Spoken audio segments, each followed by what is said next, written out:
DTV es información, diálogo, análisis. DTV es federalismo, pluralidad de voces, libertad de expresión. DTV es todo lo que un país en democracia tiene que ser. DTV es tu voz en el Congreso. Este 2023 seguí eligiéndonos. DTV, el periodismo en el Congreso.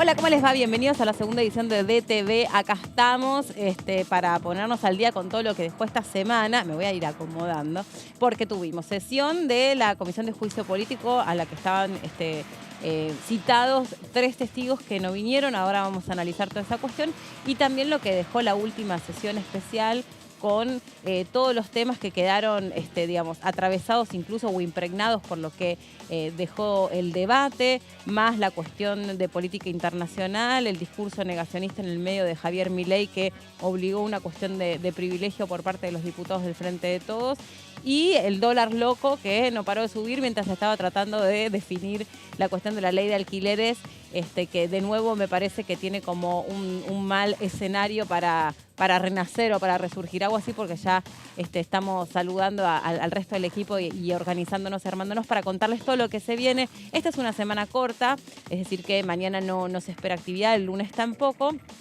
Pero ya nos acercamos al sprint final de la campaña y también a empezar a imaginarnos cómo va a quedar conformado este Congreso y qué es lo que todo políticamente se está viviendo, ¿no? Con la conferencia de prensa que dio ayer Javier Milei, la conferencia también que dio Patricia Bullrich, ¿no? Esta cuestión vinculada a quiénes son estas personas que están generando tanta inestabilidad económica y qué consecuencias puede traer en un contexto donde también gran parte de los anuncios y de las medidas que se fueron haciendo fueron respaldadas con proyectos de ley que salieron de aquí de la Cámara de Diputados. ¿Cómo les va? Bienvenidos. ¿Cómo andan? Meli, ¿cómo estás? Hola, ¿qué tal, Meli?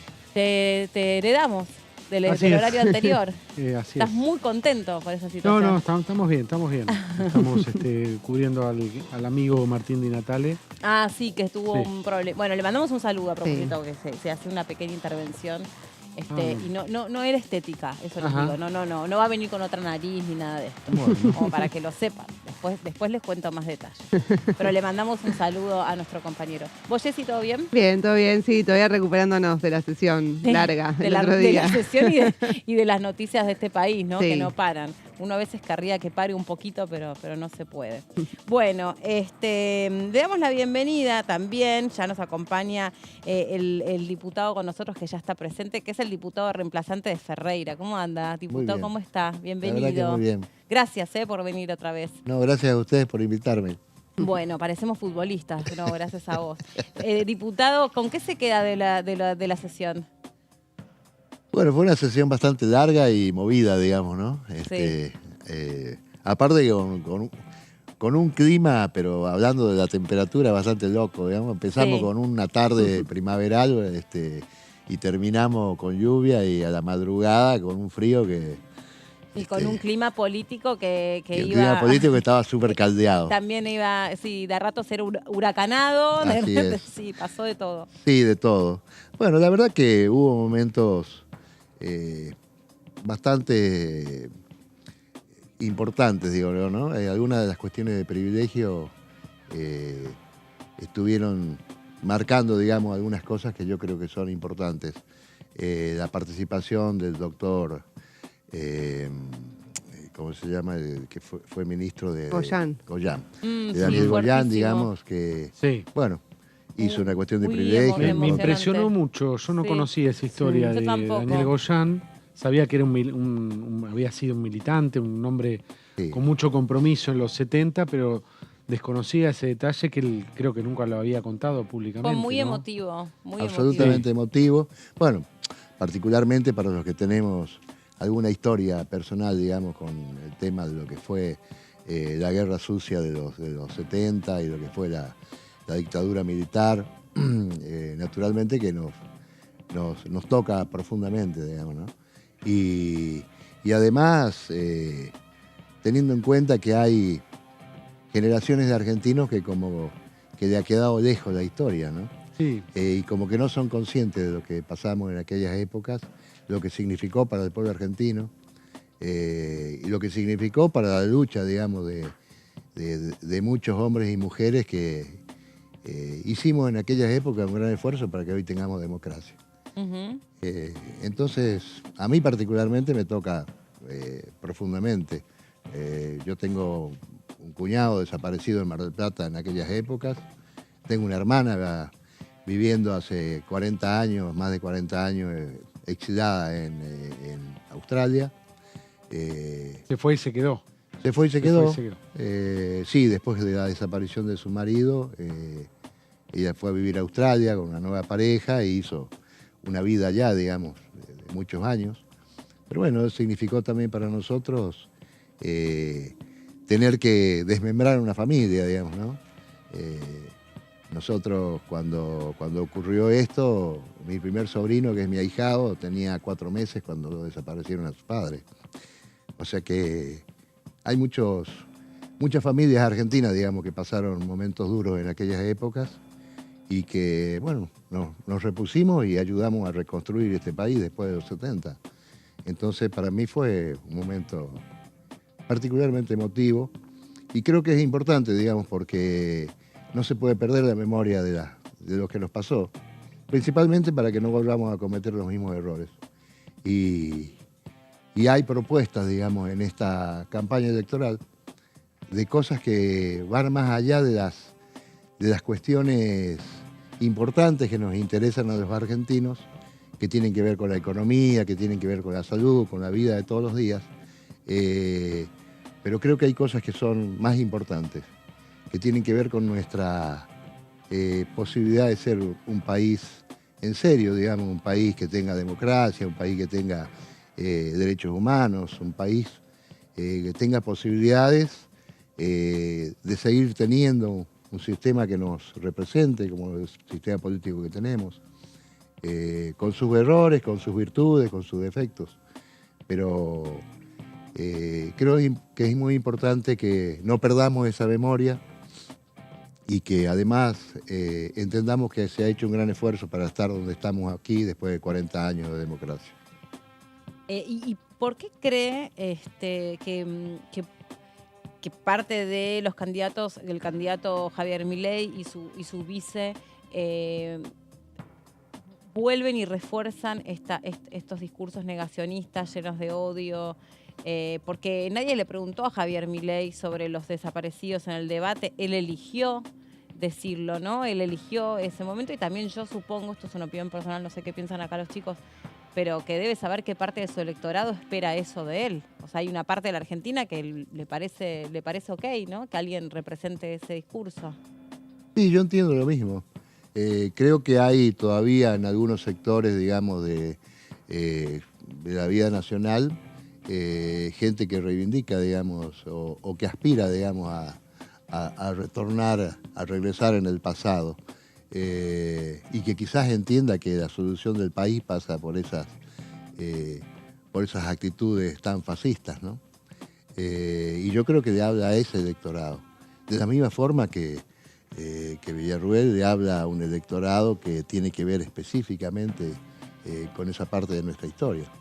Que además yo entiendo que que si bien, digamos, hay votos en esos sectores, que espero que no sean demasiado numerosos, también hay mucha gente que justamente repudia lo que pasó en aquellas épocas.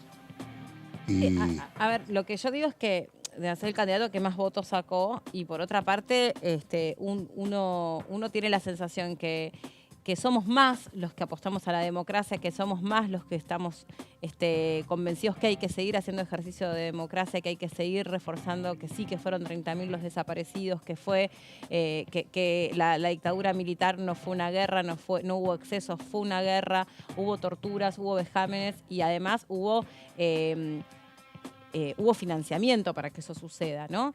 Ahora, al mismo tiempo, después, por alguna razón, esto no se traduce en lo que termina sucediendo en el día a día y en lo que uno termina escuchando. Por ahí va adoptando distintas formas, pero estas violencias uno las termina viendo a la larga con distintas expresiones, ¿no? Con una poca valoración hacia los pobres, hacia las mujeres, hacia las minorías, hacia las diversidades. Y todo eso me parece que es como más de lo mismo. Así es.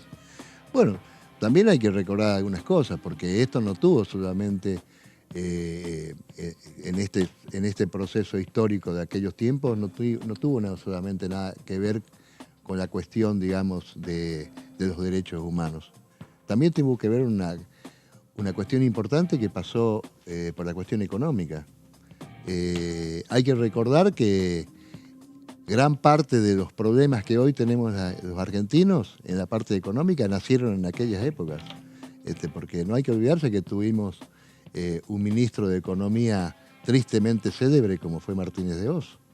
Entonces, lo que vivimos aquellos años, sabemos todo lo que se hizo justamente para llevar a Argentina a esta situación de prostración financiera, digamos, y de esta situación de tener que estar hoy pendiente de los organismos internacionales de crédito, de estar de vuelta, digamos, bajo el pie del Fondo Monetario.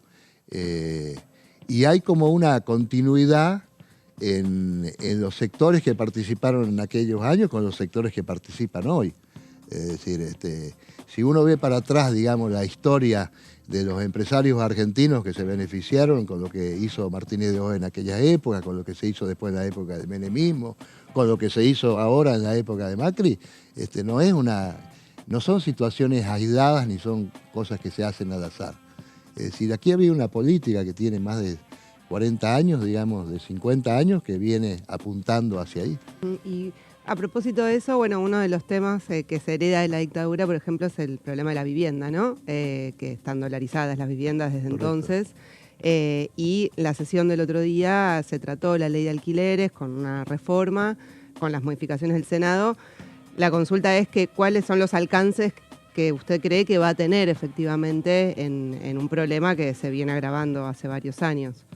Bueno, es difícil la situación porque se pudo sacar la ley con las modificaciones que bajó el Senado.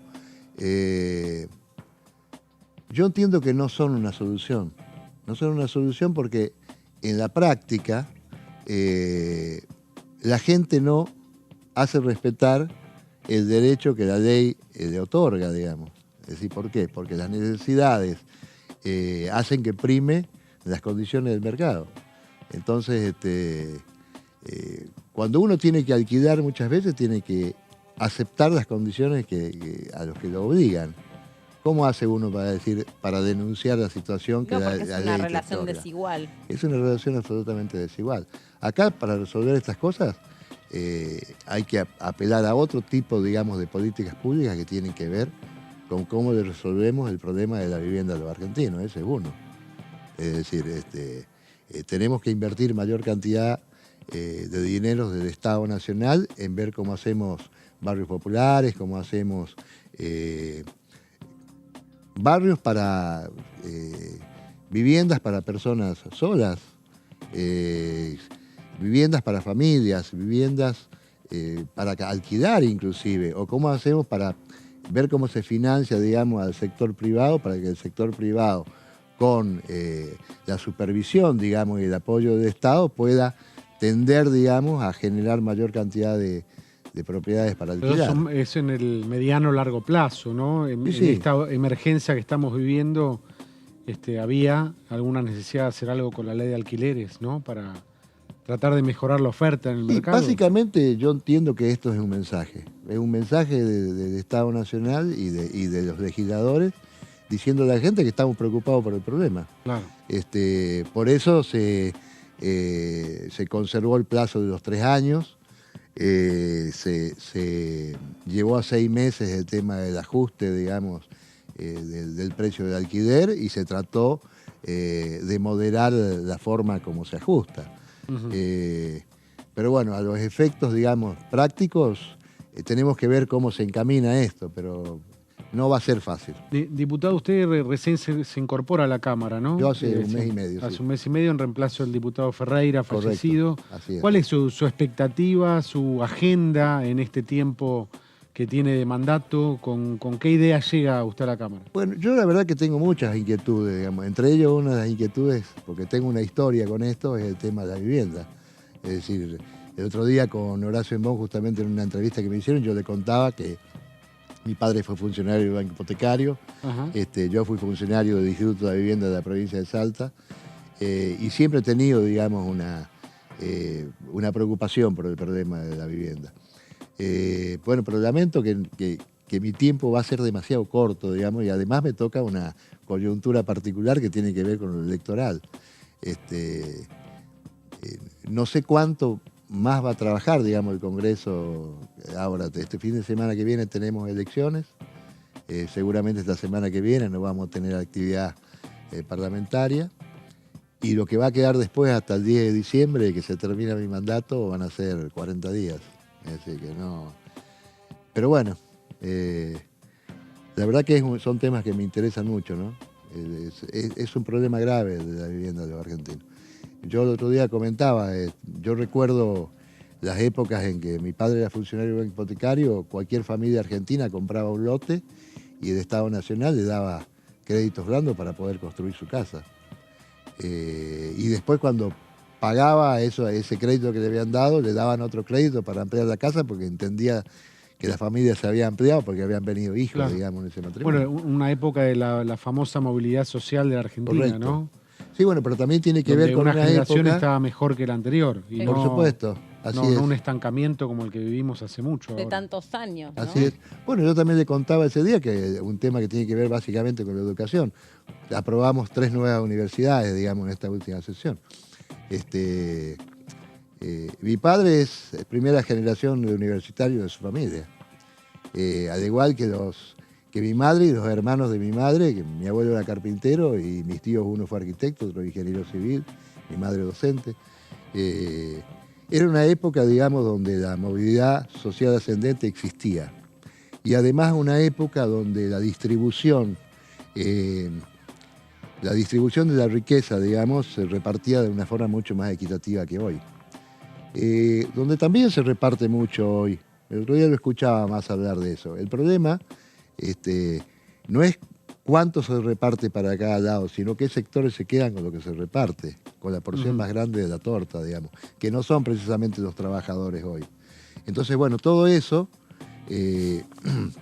genera hoy que comprar una casa o construir una casa para cualquier trabajador de Argentina es prácticamente un imposible hoy.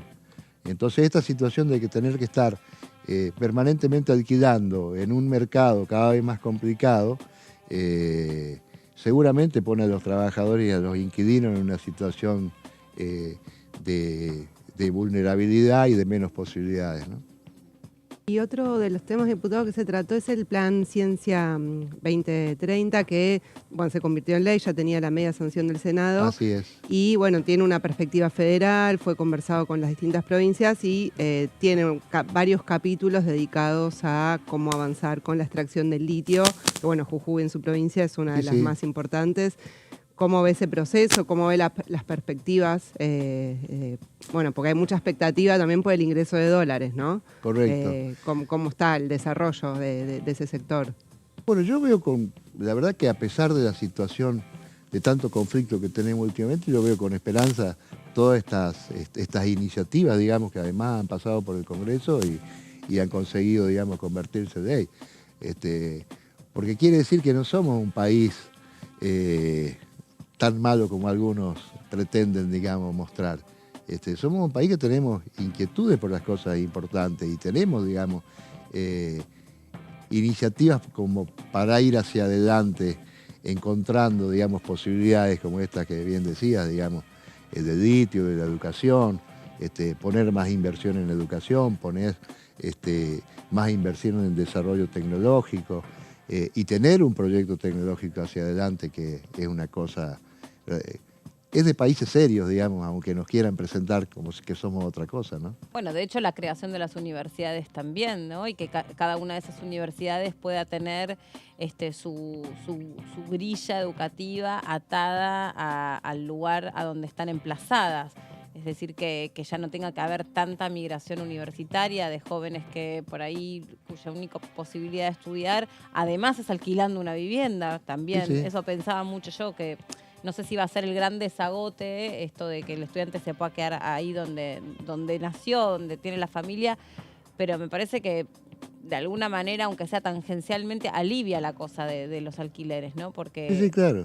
Sí, bueno, yo contaba el otro día, nosotros, a pesar de que tenemos una universidad de Jujuy que no tiene todas las carreras, afortunadamente este año se han incorporado medicina, que se va a dar en la localidad de Ledesma, que es donde está el ingenio Ledesma. Claro. Que se comienza este año con la carrera y se introdujo también abogacía este año.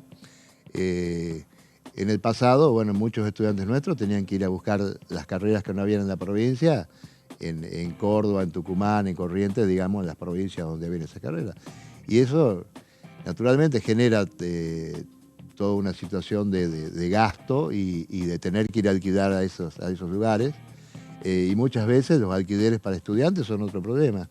Un tema que deberíamos ver cómo resolvemos es justamente el tema del albergue universitario en los lugares donde, los famosos campus, digamos, como hay en otros países, donde el universitario pueda tener las comodidades, los servicios y la vivienda, y no digamos. tener otra preocupación más que estudiar, más que poder formarse, porque hoy me imagino también en la cabeza de yo a veces escucho, no sé, a vos te pasa, Ido, que también tenés hijos, no sé, mi hijo de 14 años me dice, no, deja, esto está muy caro, no, deja, no.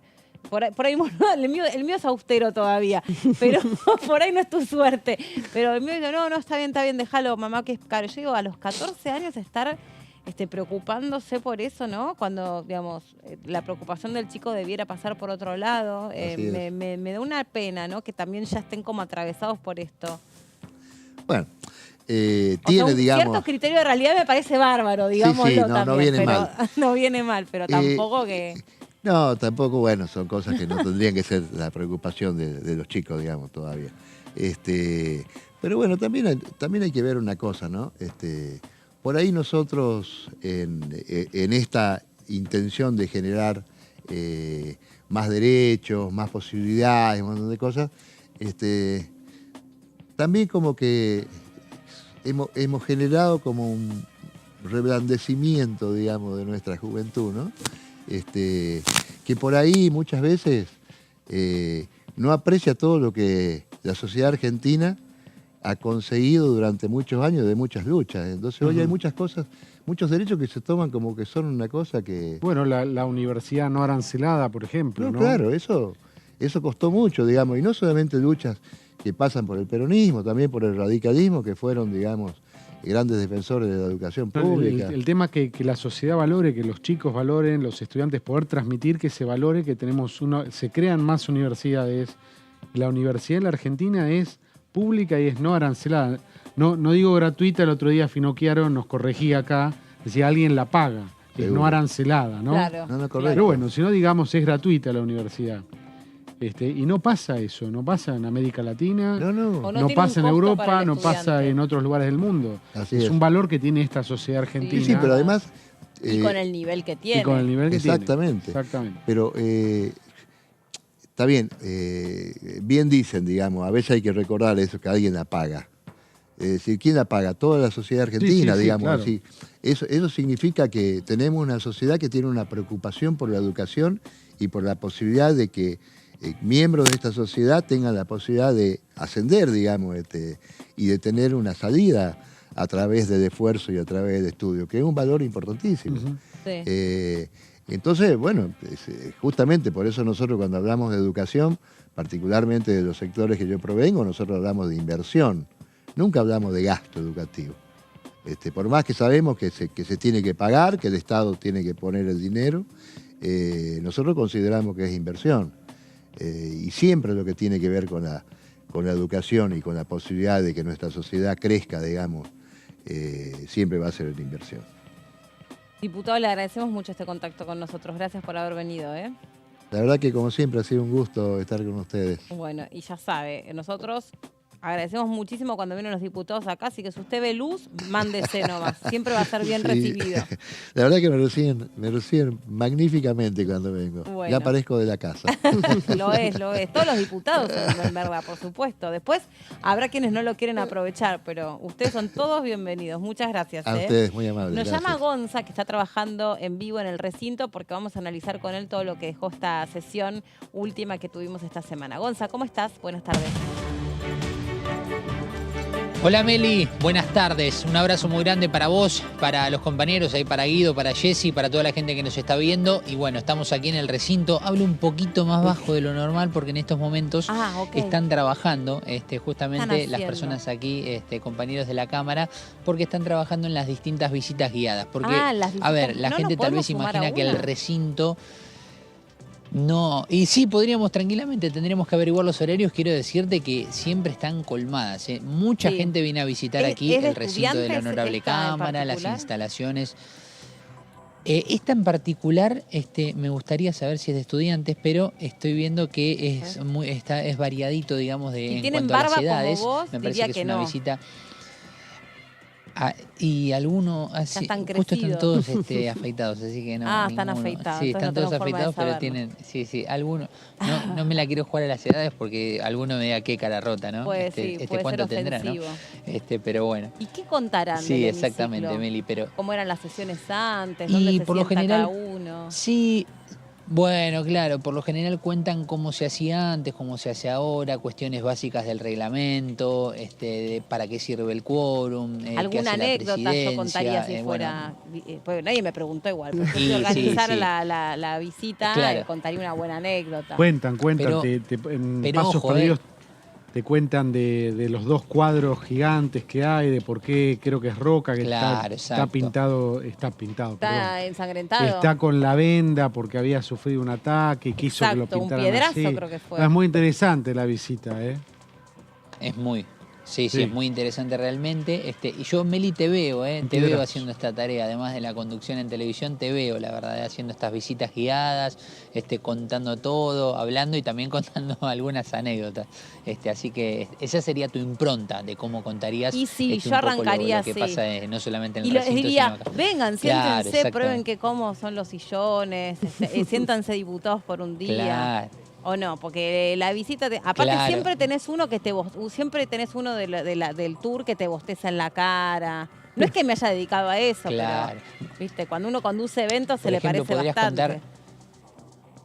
Podrías describir las cortinas, las columnas, por ejemplo, de acá del recinto, que son muchas.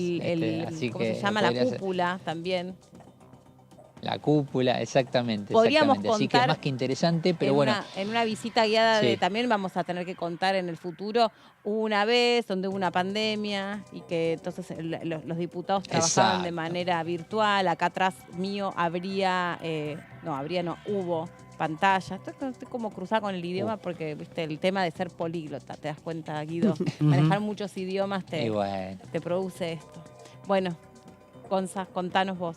Bueno, pero lo cierto es que aquí la actividad siempre, por lo general, la gente imagina que no se utilizan estas instalaciones más allá de las sesiones especiales. Y la realidad es que la otra vez tuvimos el evento con jóvenes de Uniendo Metas, a veces están los intercambios donde los chicos vienen a hacer justamente el rol de políticos aquí para pensar cuestiones que seguramente debaten en sus colegios, en sus provincias, ciudades, pueblos y demás. Y también están las visitas guiadas que son constantes, una tras otra. Realmente se viene a conocer este lugar que es histórico, que el martes tuvo una sesión especial muy importante, previo a ello la aprobación del proyecto del gas natural licuado, esta promoción que se le hace para que la Argentina en unos años sea uno de los principales exportadores de gas en el mundo, esa es la idea, pero siempre teniendo en cuenta el abastecimiento local, que es uno de los principales focos que tiene este proyecto para que la Argentina pase justamente a ser exportador, pero que también pueda satisfacer las necesidades locales.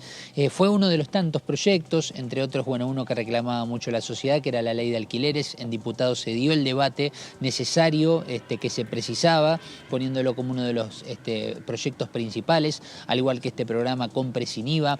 Muchas universidades que se fueron creando a lo largo de este año, bueno, se sumaron 3 más en esta última sesión especial, distintos regímenes, en este caso, bueno, como bien mencionábamos, el del gas natural licuado, pero también apoyando a la producción local para generar muchos más beneficios para el rubro de la zapatería, del calzado en general en la Argentina, la incorporación de la violencia digital a la violencia de género, las actualizaciones que necesita el Plan Nacional de Ciencia y Tecnología para el 2030. Ha sido realmente una sesión más que interesante, Meli, y ayer tuvimos la participación de una reunión muy importante de juicio político, porque finalmente se han mencionado los cargos para los 4 integrantes de la Corte Suprema de Justicia. Después de largas investigaciones han pasado 3 temas puntuales ayer por los cuales se han designado los cargos para los 4 integrantes respecto a lo que tiene que ver con el beneficio del 2x1 para los genocidas en la dictadura militar, la coparticipación y también el agrandamiento, los agregados en cuanto a los puestos del Consejo de la Magistratura, y por eso se espera que para el 7 de noviembre puedan estar en la Cámara de Diputados los 4 miembros de la Corte. Los 4 magistrados están convocados para hacerse presentes. La realidad indica que tienen la posibilidad de no venir y presentar un escrito, pero eso es lo que se espera, y tienen 10 días para lo que será su defensa después de lo que fue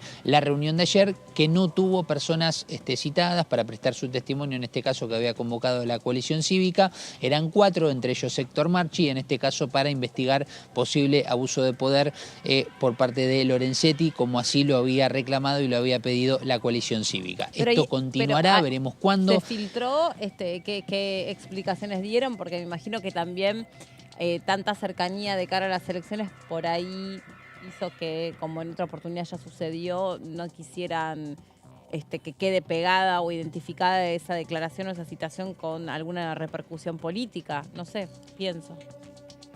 ¿Te referís a que no estuvieron presentes los 4 de ayer de Lorenzetti?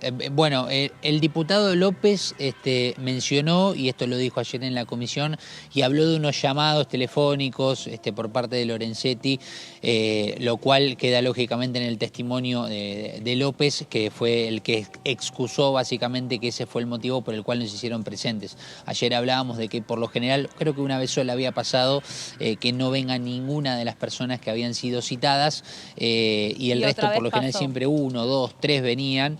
Claro, exactamente. En este caso, lo que mencionaba López, que la realidad indica es que para demostrar eso tendrá que presentar alguna prueba para decir si hubo alguna presión por parte de Lorenzetti o no, pero hubo 3 personas que presentaron el recurso de poder excusar por qué no se hacían presentes, y una de las personas, que era un vecino básicamente de la zona que había tenido algún inconveniente con Lorenzetti, allá en Rafaela, justamente donde es oriundo, no había sido directamente, no había recibido la notificación para la convocatoria de ayer. Lo que sí, Meli, veremos cómo continúa esto de aquí en adelante, porque la semana que viene va a ser realmente muy corta, más allá de que tendrá 4 días hábiles. No nos olvidemos de un pequeño detalle que hoy me mencionaba una persona importante. El martes es 17 de octubre. Importante? A ver, a quien le, bueno, eso me lo reservo como fuente, pero no nos olvidemos, y digo persona importante porque sé que lo que me diga puede influir, digamos, básicamente en cómo vendrá el movimiento para la semana próxima, ¿no? Sí.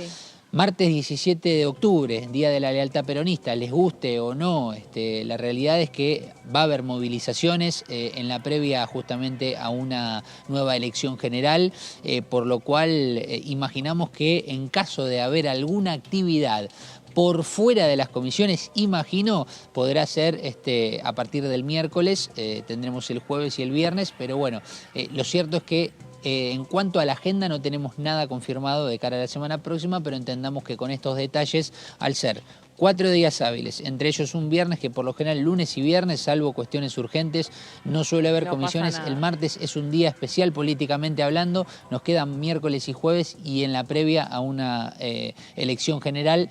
La realidad es que no podemos confirmar que algún tema pueda llegar a tener tratamiento y entendemos que todos van a estar movilizados básicamente por la previa a la elección general, Claro, Meli. claro.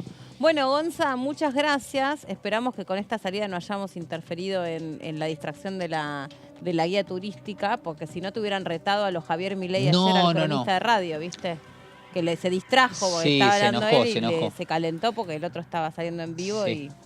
y bueno, ahí nos mostró Claro, un poco sí, se había enojado. cómo No, se pero pone. es más, podrás notar que ya subió un poco el tono porque justamente ahora sí ya se ha despejado de la zona, digamos, de la visita guiada. Perfecto, perfecto. Bueno, Gonza, te mandamos un saludo, gracias, hasta la próxima. Gracias, Meli, te deseo un buen fin de semana y que pases un lindo día de la madre. Ay, gracias, Ay, pero qué cumplido este chico. Gracias, gracias, un beso. Chao, Gonza. Le damos la bienvenida a Lu Pecker, que está con nosotros. ¿Cómo estás, Lu? Bienvenida. Hola, Meli. Bueno, yo también me subo a esto de Gonza. Feliz Día de la Madre, por supuesto. Para vos también. Obvio, Muchas para gracias. todas las madres. Bueno, nos lo merecemos, pero además, ¿por qué? Porque justamente no solamente las mujeres ganamos menos.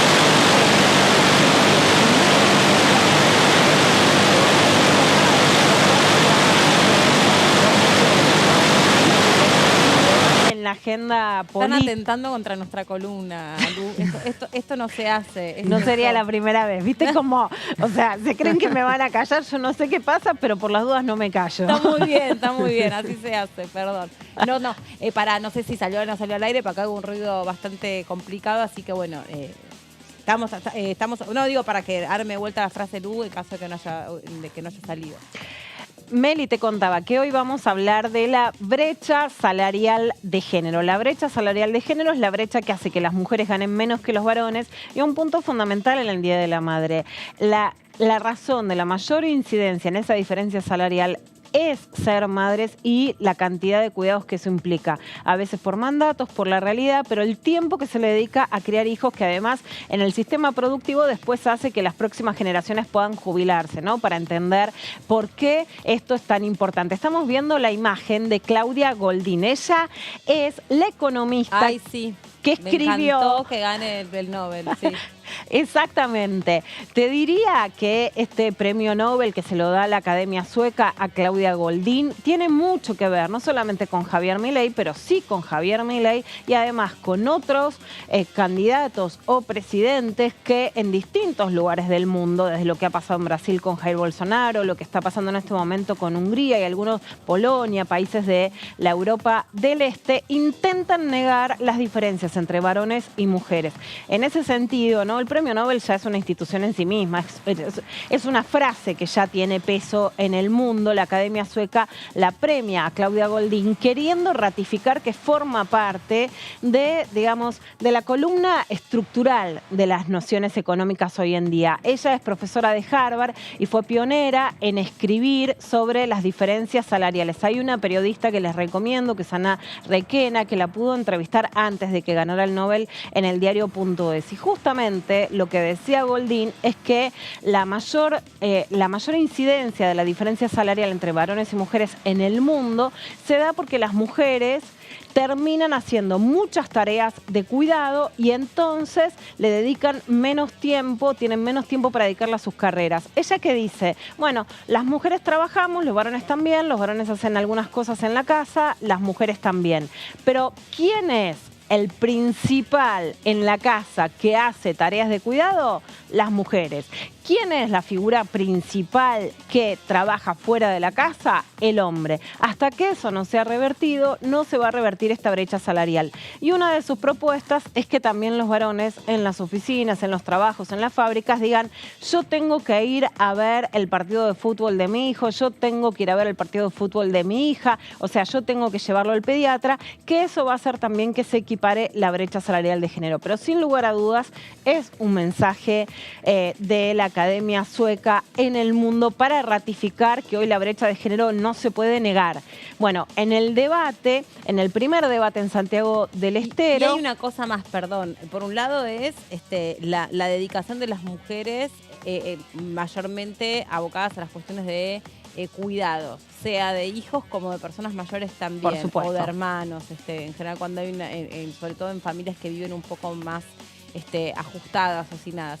La otra cuestión es que históricamente la mujer estuvo más incentivada a seguir carreras llamadas blandas y los varones más vinculados a la tecnología, la computación y la matemática. Ahora existe toda una tendencia para poder incentivar la incorporación de la mujer a lo que se llaman las carreras STEM, ciencia, tecnología, innovación, computación, porque por una cuestión cultural la mujer ha estado más distanciada de esas, de esas posibilidades. No que no pueda tener cabeza para, pero habitualmente y culturalmente la mujer estaba más asociada a carreras humanitarias o de humanidades, que están menos, que tienen menos paga. Exacto. Hoy por hoy las carreras mejor pagas o los trabajos mejor pagos son aquellas vinculadas a las especialidades STEM. Entonces, si también achicamos una brecha en ese sentido, yo el otro día lo decía, a mi papá no le gustó nada, le dije, si la computadora hubiera estado en un espacio común y no hubiera estado reservado a la habitación de mi hermano varón, si la consola de juegos hubiera estado para que los dos tuviésemos la misma destreza, si también se hubiese incentivado con la misma fuerza que yo me hubiera interesado por alguna cuestión más técnica, probablemente hoy esa distancia, esa brecha que hay entre la formación de uno y otro no fuera tal. Yo apelo a la computadora en tu casa, me quedé con eso, estaba en el cuarto de tu hermano. Obvio. Bueno, habla muchísimo también de algo que es muy importante, Meli, como vos decís, que son también las diferencias entre hermanos. Y por supuesto, cuando uno dice estas cosas son incómodas porque tiene que ver con las biografías, porque tiene que ver con las familias, es la revolución de las hijas, ¿no? La que puede interpelar y también generar mayor igualdad para las próximas generaciones. Obvio, no le gustó nada, pero yo le dije, yo no estoy culpando que fue así. Y también en ese momento a mí, con esa edad, no me parecía mal que estuviese a disposición de él. Pero sí eso fue incentivando y generando una brecha, porque si vos no tenés la familiaridad que hoy tiene una nena no tiene diferencia en la manipulación de la tecnología en general, juega los videojuegos igual que los varones, agarra una tablet, un celular, una computadora igual que los varones, pero antes nuestra generación no era así, no sé sus situaciones, pero... en mi no tengo hermana, así que no. Bueno, pero no sé en el caso bueno, en tu caso, Guido, ¿querés compartir? No, esa en particular en mi caso no se me ocurre. Tengo una hermana mujer, no se me ocurre una diferencia en ese aspecto. Entonces se ve que era mi familia. No era tu familia, no era tu familia. La diferencia esto de las es tareas de cuidado, lo que sí coincido es que socialmente está tolerado a nivel empresario, en todos los ámbitos. Si la mujer tiene que llevar al chico al médico, lo que sea, ahora vos vas como varón y decís, che, mirá, mañana no puedo ir a trabajar, tengo que llevar... Mi hijo está enfermo. Mi hijo está enfermo, me tengo que dar... no hay la misma tolerancia, es un tema y no pasa por los varones, pasa por esta sociedad de mujeres y de varones que le sigue asignando al varón el rol de proveedor. Y la justicia también, porque el que paga alimentos en los juicios también es siempre el juicio por alimentos se le hace al varón, ¿no? Bueno, en entonces, la Argentina el hay rol una de proveedor, responsabilidad de los varones. esta división de los roles en esta sociedad de mujeres y de varones, ¿no? Sigue consolidando el rol de la mujer que siempre queda atrás. Pero vuelvo al tema principal, que es Es raro decir, me quedo a cuidar a mi hijo que está enfermo, a mi hija que está enferma, voy a llevarla al médico. Te hacen la cruz. Bueno, es así. Ahí sí, para resaltar así el tema de alimentos es una gran deuda porque en la Argentina 7 de cada 10 madres no reciben una cuota alimentaria de manera regular, lo cual es un gran problema en la Argentina. Pero ahí sí, justamente lo que propone Claudia Goldín es que los varones lo hagan y por supuesto que las empresas sean receptivas. Volviendo a la actualidad en la Argentina, este tema estuvo en el primer debate. Miriam Bregman le pregunta por la brecha de género a Javier Milei en las preguntas que podían hacer candidatos y candidatas. Le dice Miriam si él niega la brecha de género por ignorancia o porque niega el patriarcado. Y él responde que no existe la brecha de género porque si no las empresas estarían llenas de mujeres. Cuando el premio Nobel se le da directamente al economista que delinea la brecha de género en Estados Unidos, claramente lo que sí nos está marcando es que para la economía hoy en la Argentina, que es reconocida y en el mundo, la brecha de género existe. Vamos a ver un video ahora de Sergio Massa que retoma este tema en el último debate en la Facultad de Derecho y propone ya no solo no solo reconoce que sí existe la brecha de género, sino que propone una ley que presentaría ya no en este mandato, sino si es elegido presidente. A ver, vamos a verlo.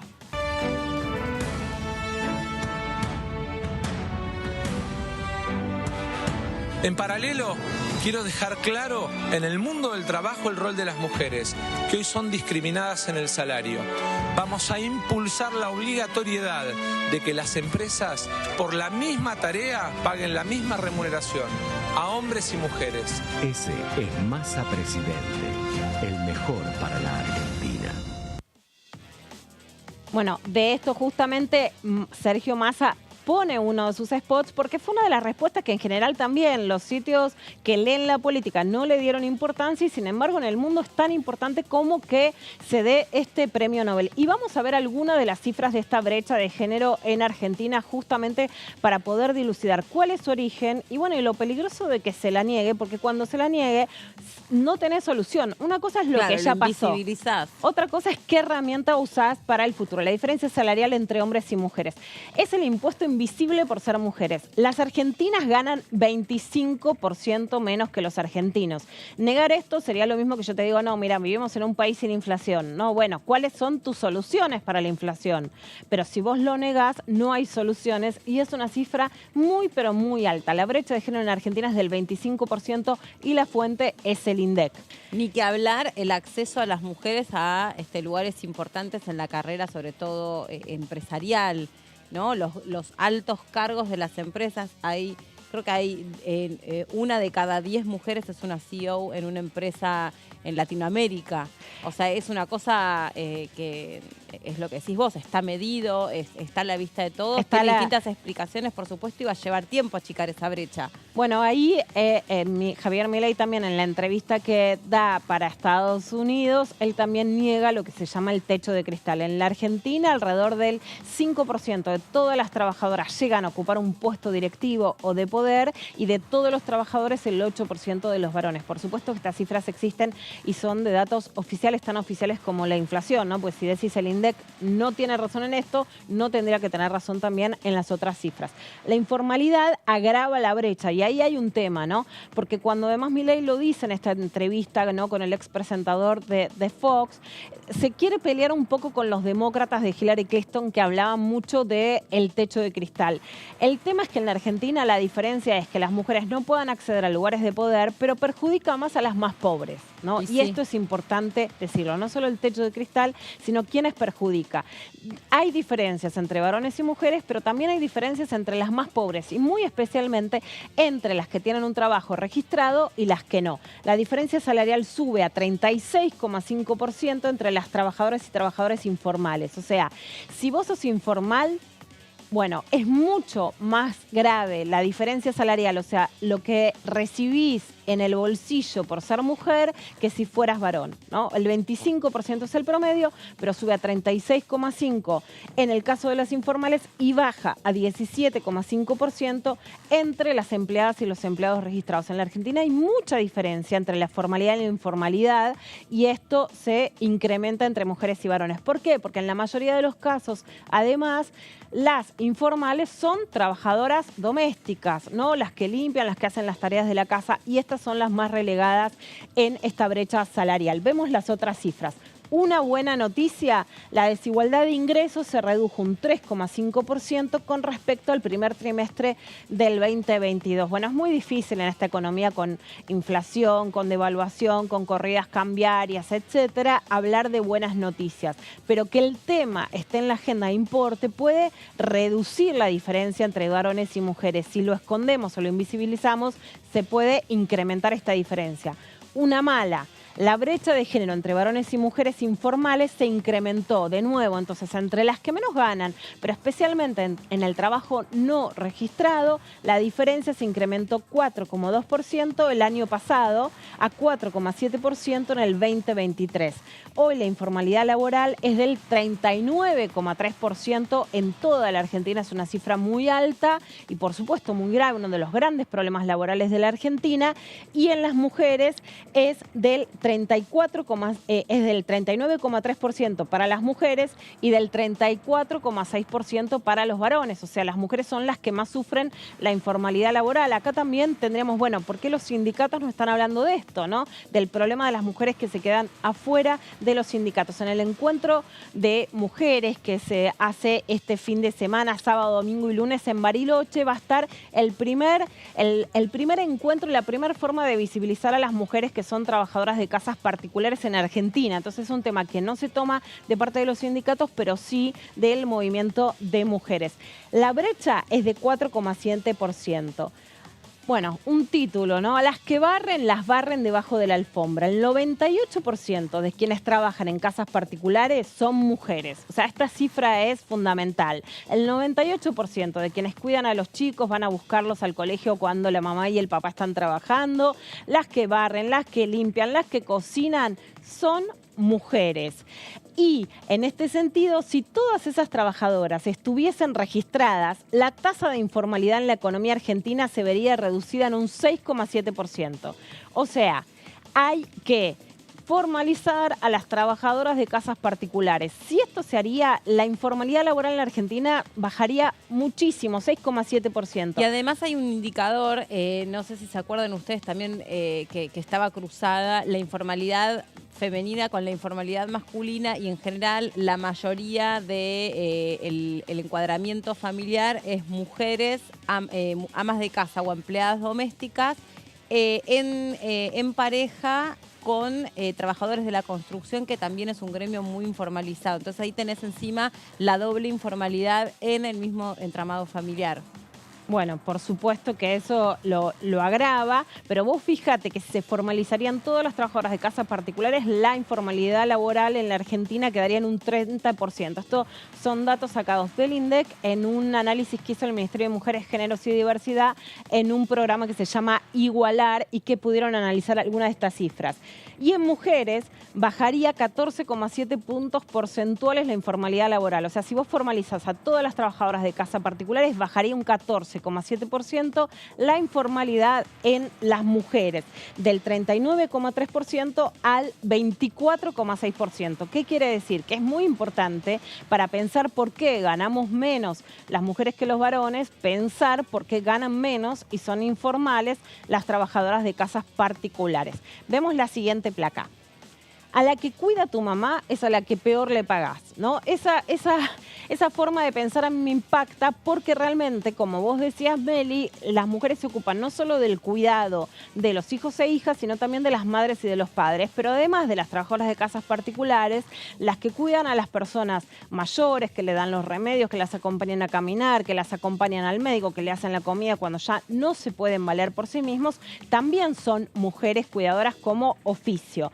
Fíjate esta diferencia. En el mercado de trabajo, las mujeres continúan siendo relegadas a las actividades con menor remuneración, y ahí, como vos decías, hay que incentivar a las mujeres a que vayan, estudien, se preparen y compitan en las actividades de mayor remuneración. Pero también, ¿por qué se valoriza tan poco y se paga mal en el mercado una tarea tan importante? Si yo te pregunto qué es lo más importante en tu vida, me vas a decir mi hijo y mi hija, o mi mamá y mi papá, y sin embargo es por lo que peor pagás. Entonces ahí también hay algo que tiene que ver con revalorizar las tareas que especialmente realizan las mujeres. El salario promedio en los servicios de atención a personas mayores, donde la participación de las mujeres alcanza el 88%, es 9 veces menor que el del sector hidrocarburífero, en el que la participación de las mujeres es de apenas 22%. Entonces, ¿qué vemos ahí? Que tareas que sí socialmente deberían ser más reconocidas son peor pagas y son las que tienen un 87% 88% de mujeres.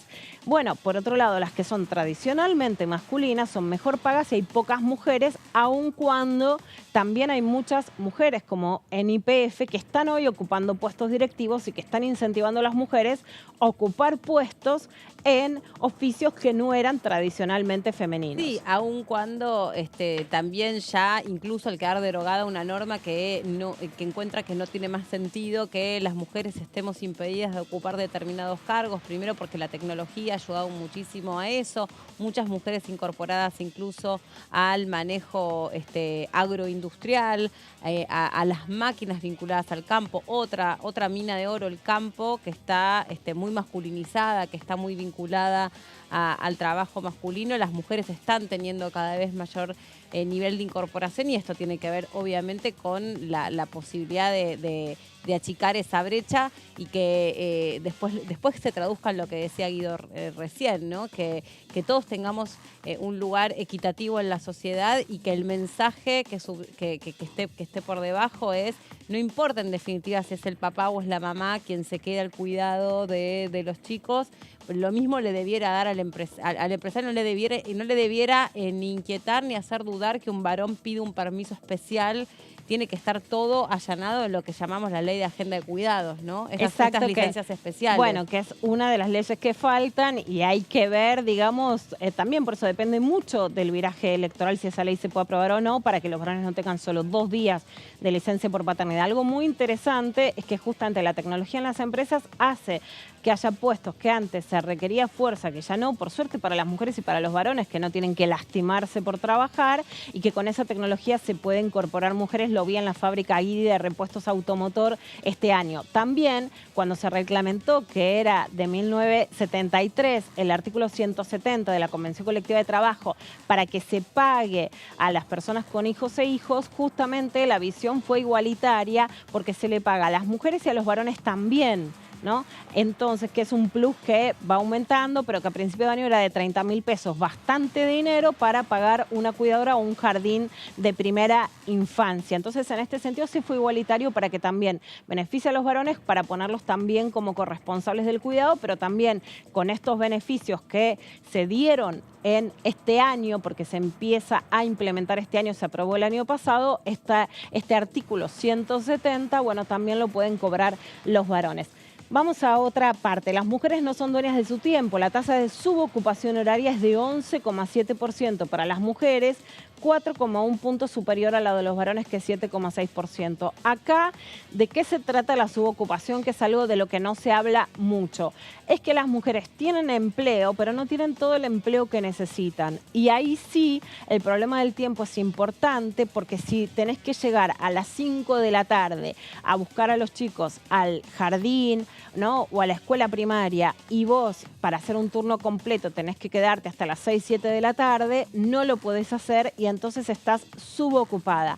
Para que las mujeres estén subocupadas incide mucho que tienen que dedicarle más tiempo a las tareas de cuidado, y especialmente que hoy no hay lugares donde cuidar a los chicos de jornada extendida. Entonces este es un enorme problema y por eso la subocupación femenina es tanto más alta.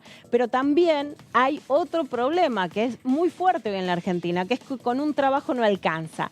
El pluriempleo en la Argentina es del 11,7% sobre el total de las mujeres ocupadas, contra el 6,2% de los varones ocupados, con una brecha de 5,5%. O sea que las mujeres se ven más afectadas por el pluriempleo, por supuesto, en un momento donde por la inflación no hay sueldo que alcance, pero ahí sí tienen que hacer malabares y a lo mejor no pueden tener un trabajo que les acapare más tiempo, pero terminan, y eso lo conocemos muchas mujeres, escribiendo a la noche desde sus casas. Cuando los chicos se duermen se ponen a cocinar una torta para vender al otro día, pueden quedarse cosiendo o haciendo otras actividades desde su casa o de distintas maneras, pero sí se ven más afectadas por el pluriempleo.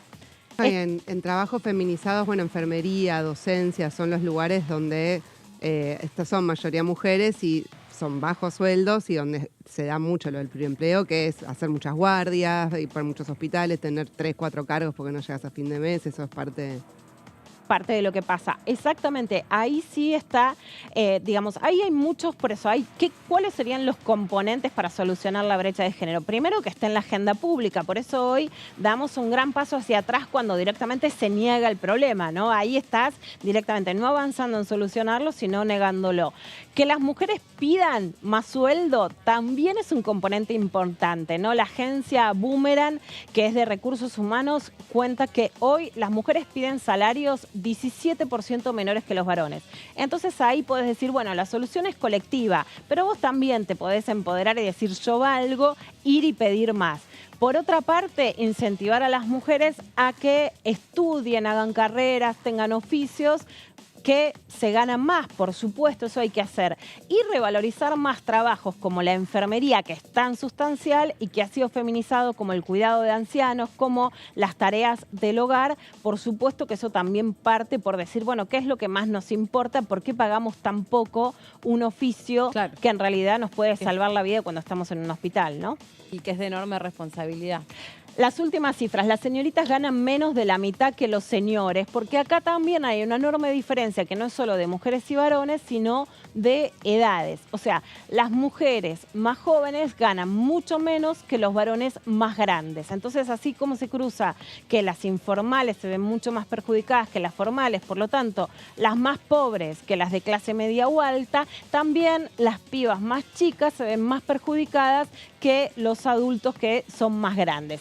Las chicas menores de 30 en el año 2022 con trabajo formal cobraban un ingreso. En la Argentina hablar de plata, de cash, es todo, ¿no? Ciencia ficción, porque hoy se desvanecieron esas cifras. Pero para tener una cifra concreta y entenderlo con plata, de 125.284. Los varones de 50 años o más se llevaban al bolsillo o a la billetera electrónica 295.973 pesos. O sea, ¿no? Hablando en plata, si las mujeres ganaban 125 cuando tenían 27 años, un señor de 50 años ganaba 300.000. Por lo tanto, las mujeres ni siquiera llegaban a 150. Una piba joven ganaba la mitad que un señor grande que ganaba 300.000. Esta diferencia se da también muy fuertemente en temas de empleo, donde sufre mucho más una chica del conurbano bonaerense o del Gran Tucumán, menor de 30, que un señor de 55 años que vive en la ciudad de Buenos Aires. Son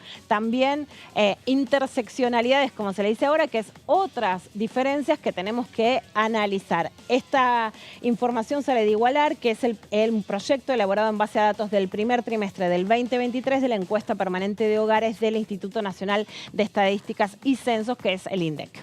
Muchísimas gracias, Lu, y feliz día el domingo. Muchísimas gracias. Muchas gracias. Hacemos una pausa rapidito nosotros y en un ratito seguimos con la segunda hora de esta segunda edición. Chau.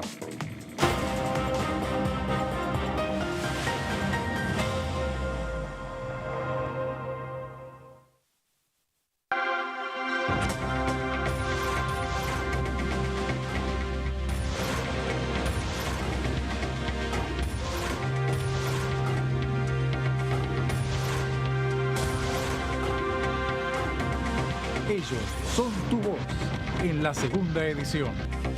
DTV, el periodismo en el Congreso. ¿Cómo le va? Esto es el análisis. Estos momentos tan delicados del país se resuelven con más democracia, con más institucionalidad y mayor derecho, no restringiendo derechos. Y entonces, me parece muy bien que hayamos bajado el impuesto a las ganancias de la cuarta categoría, la eliminación del IVA para un sector importante de la sociedad. Nosotros participamos esta vuelta, en vez del lugar oficial, digamos, la sede central, lo hicimos en la sala pública. Nos sumamos a la Noche de los Museos. De hecho, se cortó la calle Hipólito Yrigoyen con el bibliomóvil. Mira. También estuvo puesto en forma transversal. Hubo más de 20.000 visitas, según el número que tengo hoy. DTV, el análisis, de lunes a viernes.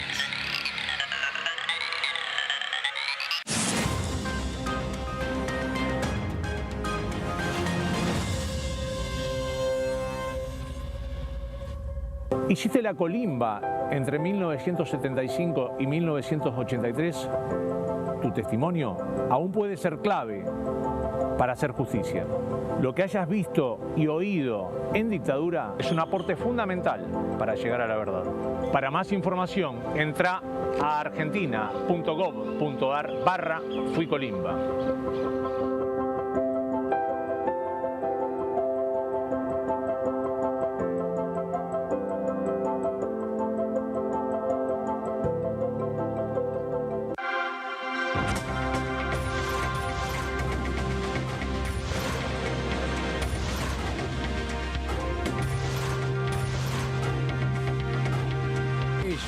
Son tu voz en el análisis. DTV, el periodismo en el Congreso. Yo creo dulzura. Yo creo en nuestro producto. Yo creo en el talento argentino. Yo creo en mi país. CREAR es un programa del Ministerio de Economía para aumentar el crédito productivo de las empresas nacionales, con el objetivo de generar más valor agregado en nuestros productos y nuevos puestos de trabajo. Yo elijo crear.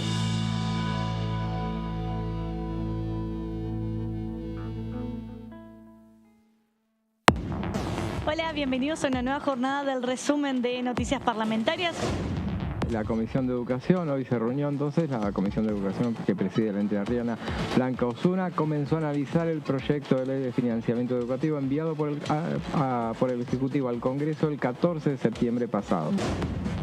Y quien también estuvo hablando en conferencia de prensa respecto a lo que fue el tratamiento de la comisión es la presidenta de la comisión, la diputada Osuna, que decía lo siguiente. DTV, el resumen, de lunes a viernes. Este es el gasoducto Presidente Néstor Kirchner, una obra de escala mundial realizada en tiempo récord, que unirá la energía de Vaca Muerta con todo el país. Innovaciones, tecnología, cientos de kilómetros de acero y miles de trabajadoras y trabajadores. Esta megaestructura alimentará la llama del país, uniéndonos con nuestros seres queridos, acelerando la economía, ahorrando divisas, con desarrollo, con federalismo, con soberanía y orgullo. Gasoducto Presidente Néstor Kirchner. Mueve energía, mueve al país.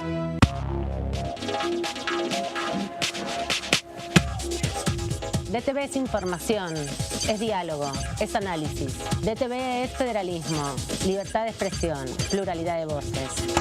DTV es todo lo que un país en democracia tiene que ser. DTV es tu voz en el Congreso. Este 2023, seguí eligiéndonos. DTV, el periodismo en el Congreso.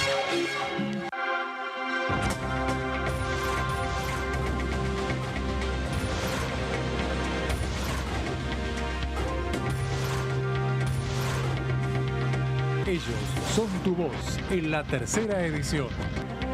DTV, el periodismo en el Congreso. Hola, ¿cómo les va? Muy bienvenidos a una nueva edición de Ecoagenda. Antes se consideraba que la naturaleza podía absorber todo, podía amortiguar cualquier cambio que las actividades humanas produjeran en el ambiente, y ahora sabemos que no es así, que nuestras actividades están cambiando profundamente el ambiente en el que vivimos, modificando la concentración de gases en la atmósfera, con las consecuencias que eso tiene en el aumento de temperatura y en el cambio climático. Siempre decimos que las juventudes vienen con un chip incorporado sobre lo que tiene que ver con la empatía ambiental, es decir, estar preocupados por el entorno, no tirar residuos a la vía pública, preocuparse por utilizar materiales que puedan ser reutilizables, es decir, mucho más comprometidos con lo que tiene que ver con la economía circular, ¿no? Ecoagenda, jueves 23 horas.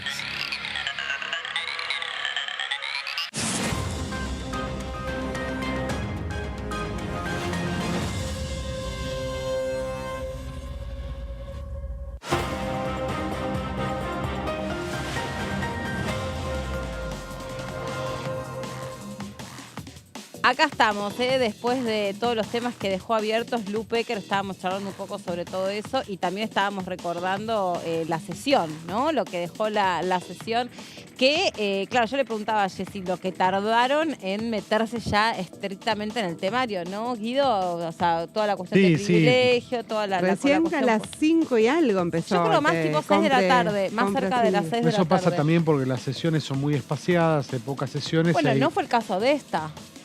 Eh, Estuvo bastante pegada con la anterior. Sí, pero igual son pocas sesiones en el año, hay como mucha necesidad de planteos de cuestiones de privilegio, los homenajes, todo eso y va en el marco de sumando campaña electoral también. Y también el colabora. contexto, sí, fue una sesión caliente. Había mucho ¿no? para decir, donde además... Pero los temas, bueno, el tema de Israel, el tema de la dictadura y todo este revisionismo que viene de la mano de Milei. La corrida. El tema económico, el tema del Yategate. Había varios temas para pasarse facturas en medio de la campaña, ¿no? Sí, pero aparte eran cuestiones de privilegio porque un diputado dijo en un programa de televisión que entonces yo quiero decir que...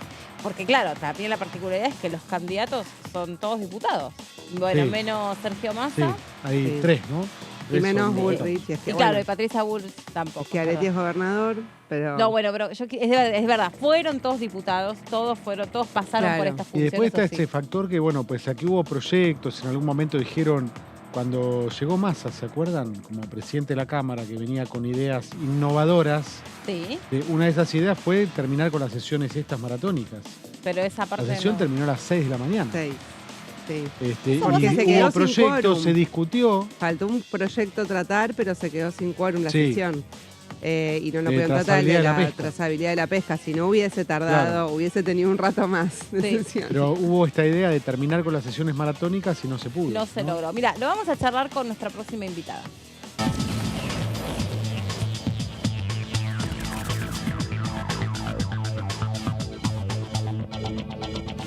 Saludamos a la diputada Landricini. ¿Cómo le va, diputada? ¿Cómo está? Buenas tardes. ¿Cómo anda? Repuesta. Sí, acá. Bueno, qué suerte la suya. Acá estábamos hablando con Jessy, que la cubrió toda la sesión.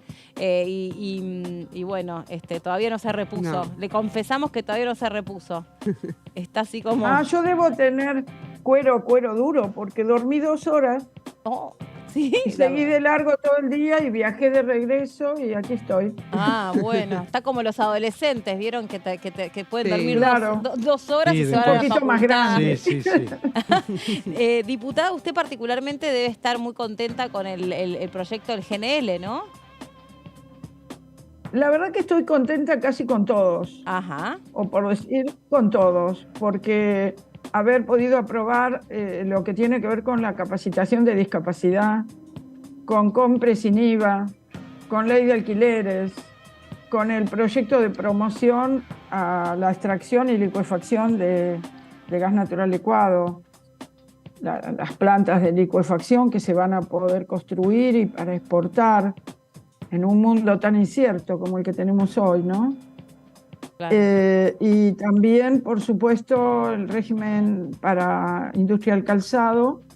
Y yo viniendo del mundo de la investigación y las universidades, el INTA y el CONICET, todo lo que significa aprobar un plan nacional de ciencia y tecnología hasta el 2030, que sumado a la ley de financiamiento de la ciencia y tecnología y al proyecto de financiamiento de la educación que tenemos en tratamiento en la Cámara, nos dan una luz verde fuerte para construir conocimiento, ciencia, aplicarlo a la innovación, a la producción, al mundo social también.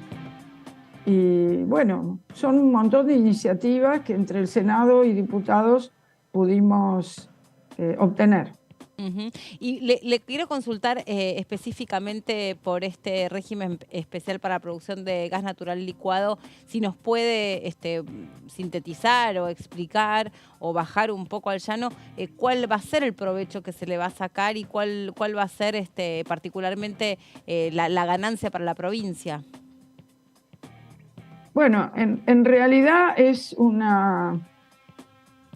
salto muy importante para el país, no solo para Neuquén, que es el corazón de la cuenca gasífera, tiene la segunda reserva más grande de gas del mundo, gas no convencional, y que está justamente en la provincia de Neuquén. Yo estoy al ladito, en la provincia de Río Negro, en la ciudad de Cipolletti, pero trabajo para mi provincia, para la Patagonia y para el país. En la ciudad de Las Manzanas. Entonces, esto es muy importante para poder comercializar y obtener divisas de esa comercialización externa e interna de un gas natural que, convertido en licuado, se reduce más de 600 veces. Se hace líquido.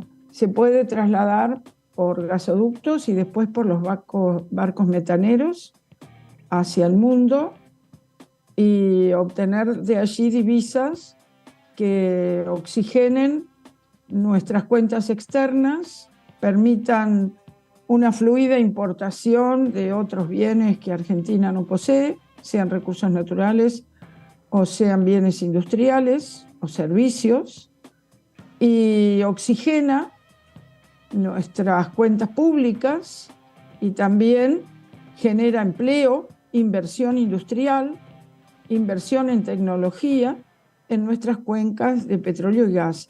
Y esto es resultado, y ahí discrepé fuerte en la Cámara con dos diputadas nacionales de Juntos por el Cambio, Bersasay y Latorre, que hablaban de que no hay, y también otro diputado de Santa Fe, que hablaban de que no existen políticas de Estado en la materia. Yo diría que se equivocan por ser buena, y si no tengo que decir que mienten, porque en realidad cuando no hubo una política para defender el gas y la empresa nacional YPF fue en el gobierno de Macri, donde realmente no se hicieron las inversiones que se tenían que hacer y entonces no aprovechamos el gas con plantas de licuefacción ni con la construcción del gasoducto, que en una primera etapa se construyó en tiempo inédito este año, que es el gasoducto presidente Néstor Kirchner, que va de Tratayén a Saliqueló, y que ahora se licita la segunda, irá desde Saliqueló hasta San Jerónimo, en Santa Fe, y también se está haciendo obra para proveer Mercedes Cardales, o sea, esa distancia entre Mercedes y Cardales en provincia de Buenos Aires. Y además, como parte de esa política de Estado vinculada al gas, se está licitando todo lo que es la inversión para la reversión del gasoducto norte que traía gas de Bolivia y que ahora va a llevar gas de Vaca Muerta hacia el norte del país, tanto el noroeste como después el noreste.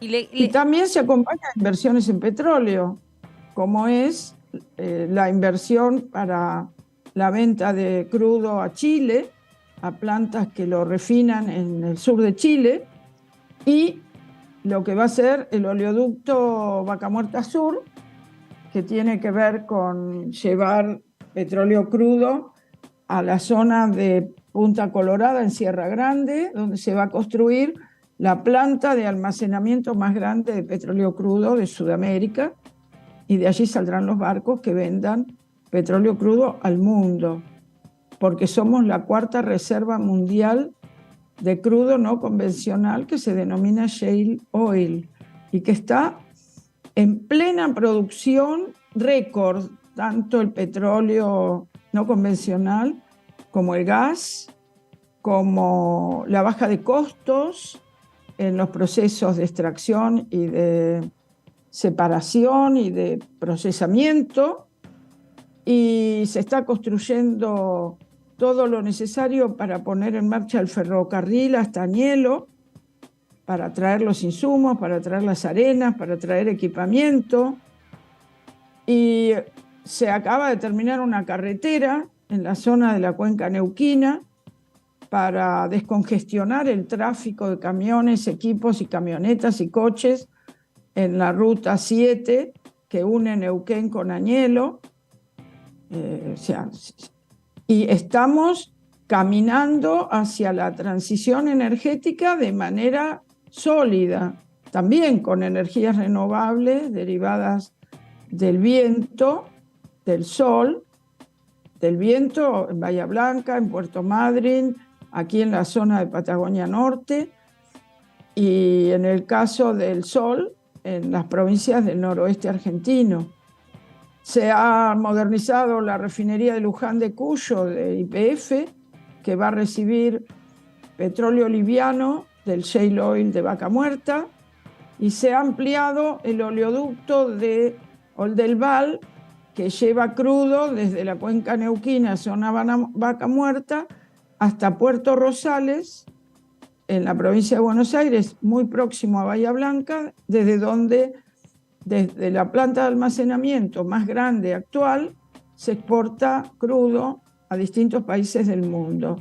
Y en cuanto a la posible planta de gas natural licuado, la del acuerdo entre Petronas y YPF se instalaría también en Puerto Rosales, muy próximo a Bahía Blanca, y sería una inversión en distintas etapas de muchos miles de dólares, y por lo tanto, como es una gran inversión con costos hundidos, tienen un régimen promocional que va a permitir ahorrar parte del impuesto a las ganancias, poder retener parte de las divisas de las exportaciones y prácticamente no pagar derechos aduaneros por equipos, componentes e insumos que se necesitan para poner en marcha estas inversiones a nivel nacional, derramando mejoras tecnológicas y conocimiento a distintas ramas de actividad en la Argentina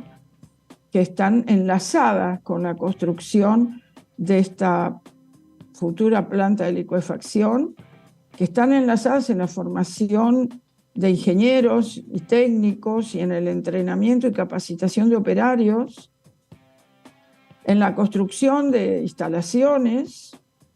Bueno, es la revolución del shale oil y del shale gas transformados para traer divisas a la Argentina y financiar el desarrollo industrial y la transición energética. Diputada, ¿qué tal? Buenas tardes, Jessica Calcaño. Buenas tardes.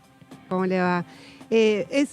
Quería consultarle, porque bueno, está este proyecto de GNL, y un poco el debate que suele haber en nuestro país es que, bueno, justamente las inversiones se hacen, sea de empresas, o en este caso Petronas es una empresa estatal, entiendo, de Malasia, que hacen inversiones en el país, pero bueno, estos regímenes promocionales duran mucho tiempo. En este caso, el que se votó el otro día es 30 años, y si bien ingresarían dólares, también esas empresas van a quedarse y disponer de esos dólares para, como empresas, hacer lo que quieran, digamos, ¿no? Llevárselos afuera o no pagar derechos de exportación. ¿Cree que está bien pensado, digamos, hay un equilibrio, claro, entre lo que la Argentina necesita y la capacidad que se le da a estas empresas con los regímenes promocionales para que puedan girar dólares a sus propias casas matrices, en todo caso? O sea, si eso considera que está bien equilibrado. Ustedes saben que estas compañías invierten en todo el mundo.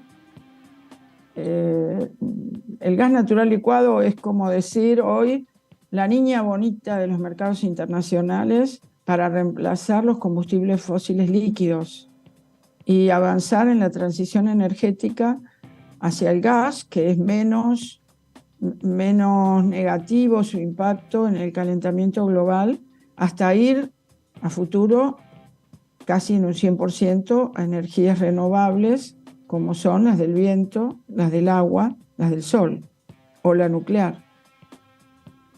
Para Argentina es un enorme avance, y poder vender parte de estos recursos que si no hacia el 2050 se quedaran guardados en el subsuelo, nosotros necesitamos monetizarlos para financiar nuestra economía, nuestras inversiones privadas y públicas, la construcción de viviendas, que es una gran deuda social, la construcción de infraestructura económica, todo lo que es conectividad, todo lo que es laboratorios vinculados al desarrollo tecnológico en el campo, en la minería, la construcción de acueductos para abastecer a la población, o también parcialmente obras de gasoductos para abastecer a la población, y más aeropuertos, más universidades. Bueno, el gas nos puede permitir obtener una rentabilidad que financie otras prioridades estratégicas en la Argentina.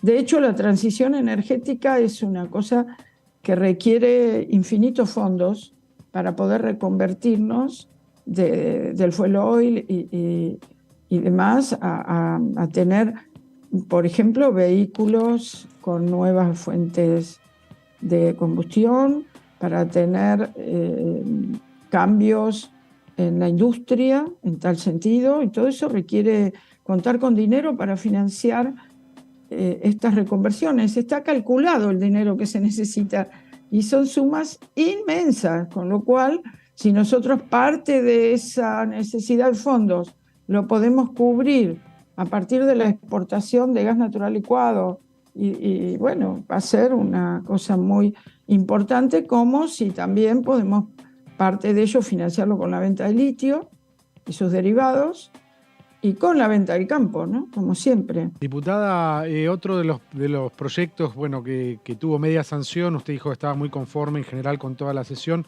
fue el de Compre sin IVA, un proyecto del oficialismo. Una de las principales críticas que se le hizo es que condiciona la política tributaria del futuro gobierno, ¿no? De hecho, de un futuro gobierno, sea cual sea. De hecho, el proyecto, el dictamen de minoría, decía que rigiera hasta el 9 de diciembre y que a partir del 10, bueno, se volviera al estatus anterior.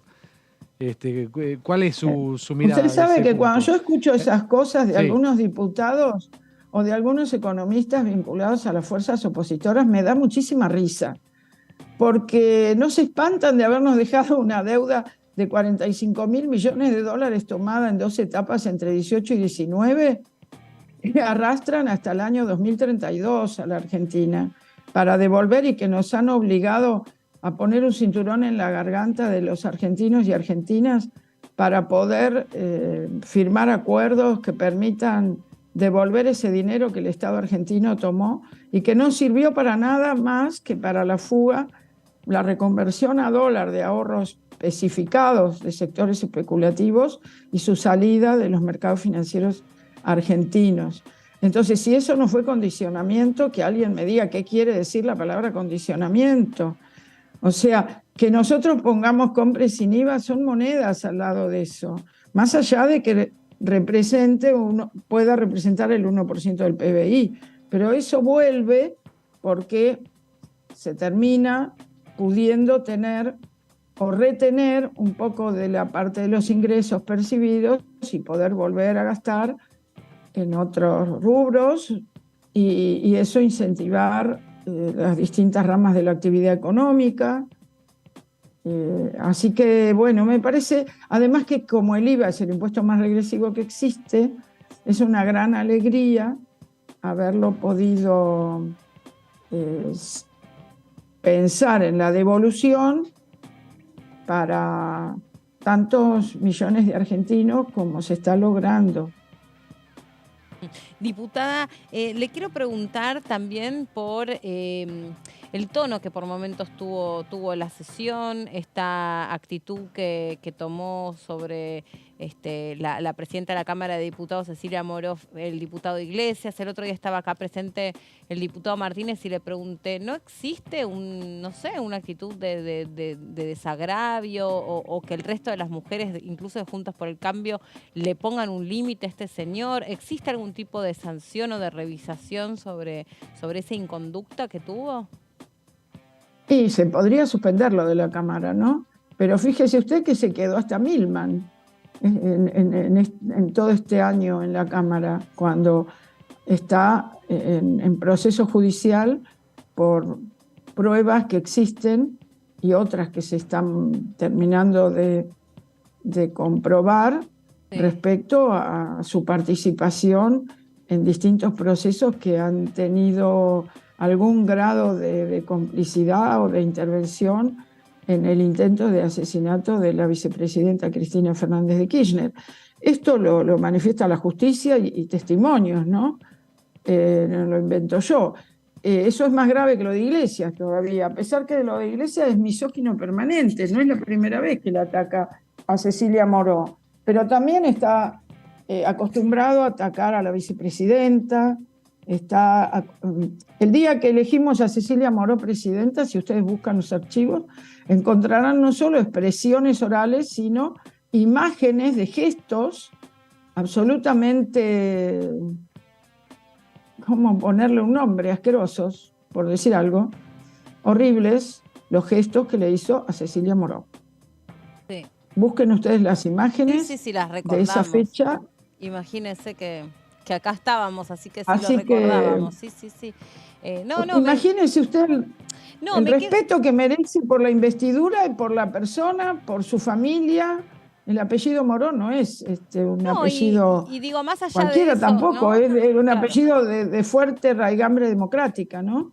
Sí, pero digo, más allá de eso, pensaba, ¿no? En un lugar donde la verdad que lo mira el mundo entero lo que pasa en el Parlamento de Argentina, no es que queda una expresión desagradable y nada más, que se descalifica la autoridad y que se descalifica su condición de mujer en los dos sentidos, me parece realmente muy repudiable lo que hizo, y me imaginaba que pensarán las mujeres de su mismo espacio político.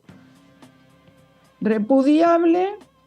Supongo que Silvia Lospenato, María Eugenia Vidal y Daña Tabela y tantas otras, la respetable señora de la coalición cívica, que está siempre y es respetuosa. Sí, y su otra compañera que está en la Comisión de Juicio Político, Paula Oliveto, sí. O muchas mujeres también de la Unión Cívica Radical o del Partido PRO, que piensan si no le ponen un límite también dentro de su bloque político. Y para nosotros, mire, la contradicción de que tratamos en la misma sesión la ley que penaliza las imágenes digitales y la circulación de expresiones digitales. Claro, la ley Olimpia. Entonces, esto fue prácticamente una cuestión de la ley Olimpia en vivo y en directo, ¿no? Sí, está es bueno, interesante eso. Es parte de la conducta de este señor que no tiene límites y ha seguido en esta línea de ataques vergonzantes que degradan la política. Después dicen que somos casta. De este señor, ¿qué podríamos decir? Diputada, gracias por este contacto con nosotros. Tengo entendido. Gracias a ustedes, y fue una sesión ardua, larga, intensa, con muchos homenajes, con todo lo que tiene que ver con la guerra en Israel y la Franja de Gaza, que sigue su curso hoy dramáticamente. Sí.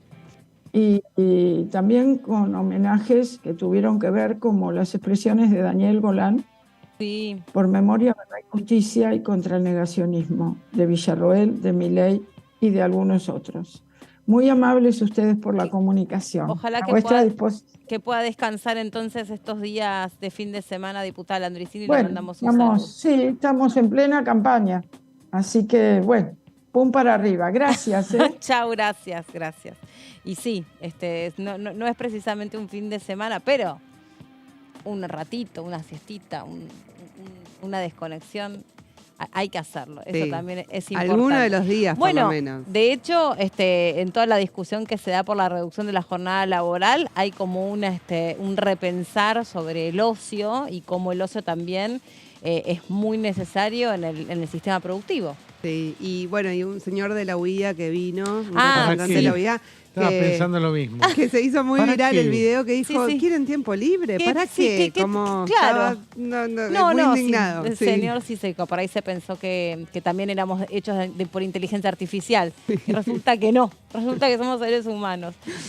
Bueno, Jessy, contanos cómo sigue la Comisión de Juicio Político, que ahí te veo que tenés tus placas. Juicio político, porque después de la maratónica sesión a las horas 15:30 o 15:15 ya estaban los diputados y diputadas de la Comisión de Juicio Político. Finalizaron, es importante, las audiencias testimoniales porque está cerrando el año. Claro. Cambia la composición de la Cámara. No, Tailade dijo que no se puede tampoco recontraextender porque si no todo el trabajo Entonces empezaron a darle un cierre. O sea, ya finalizaron las audiencias testimoniales, no vamos a ver más testigos. Y la comisión ingresa en la parte final de la investigación a los 4 jueces de la Corte Suprema. Ayer hizo un repaso Carolina Gailar, que preside la comisión. Hubo 24 reuniones hasta ahora y pasaron 65 testigos en total por todas las causales. Ahora vamos a repasar un poco. La próxima convocatoria, ahora lo vamos a ver más adelante, pero está fijada para el 7 de noviembre, que es la fecha en la que están citados los 4 jueces para que tengan la posibilidad de hacer algún tipo de descargo. Ahora vamos a ver más en detalle. Lo que estaba previsto el día de ayer... O sea, los que no vinieron ayer no van a volver. No van a volver, ya está. Sí, ya está. O sea, ya se dio un cierre a las audiencias testimoniales. Ayer, Gonza nos contaba hace un rato, lo repasamos, estaba prevista la asistencia de 4 testigos porque lo que se tenía que terminar de abordar es la causal de abuso de poder contra el juez Ricardo Lorenzetti, que es el juicio político pedido por la coalición cívica. Finalmente no asistió ninguno, justificando, salvo uno, creo, ante la comisión, su no concurrencia. Uno de ellos era Julio Piumato, Unión de Empleados Judiciales de la Nación, estaban de paro en el día de ayer y como representante del sindicato, por eso no estuvo presente. Héctor Marchi, que ya lo vimos 2 veces venir a dar su testimonio y a responder las preguntas de los diputados, es el ex administrador de la Corte. Estuvo sobre todo en las audiencias relacionadas con la obra social, es la conocida mano derecha de Lorenzetti en la Corte y por eso la coalición cívica quería que vuelva a participar. Gustavo Francisco... Sí, eso en un momento, al principio no era así. ¿Te acordás que venía un testigo y si estaba tocado o atravesado su testimonio por los distintos expedientes, se le podía preguntar por cualquiera de ellos? Y después se ordenó un poco porque por ahí a veces le preguntaban, bueno, pero esta pregunta, ¿por qué se la está haciendo? ¿Por el tema de la obra social? ¿Por el tema del abuso de poder? ¿Por el tema del fallo 2x1? Y del otro lado le decían, no, es que si te decimos por qué se la estoy haciendo, no tiene sentido que se la haga. Claro. Porque no tenía... puede inducir la respuesta del testigo. Completamente. Entonces, sí, ahí se consensuó ayer eso. hubo un poco de pase de facturas porque, la coalición cívica tomó a bastante mal, digamos, que no se hagan presente ninguno de los 4 testigos. Le quiso de alguna manera plantear al oficialismo que no se habían preocupado tanto porque comparezcan estos 4 testigos. Por supuesto el Frente de Todos contestó, incluso en el caso de Marchi dijo, miren, no es un testigo reticente, le dijo Carolina Gailar a López de la coalición cívica, sino que ya vino 2 veces y en la oportunidad que vino, no es que, por más que estaba ordenado, como vos decís, por las causales, si le querían preguntar sobre otra cuestión que no era la causal por la que había sido convocado... No te compro tanto ese argumento. Lo podían hacer, eso es lo que dijo Carolina Gailar y que en el... habían pedido en su momento los de la coalición cívica no preguntar y convocarlo otra vez porque no tenían preparadas y que sí, las eso preguntas. Es lo que te iba a decir. O sea, si vos tenés...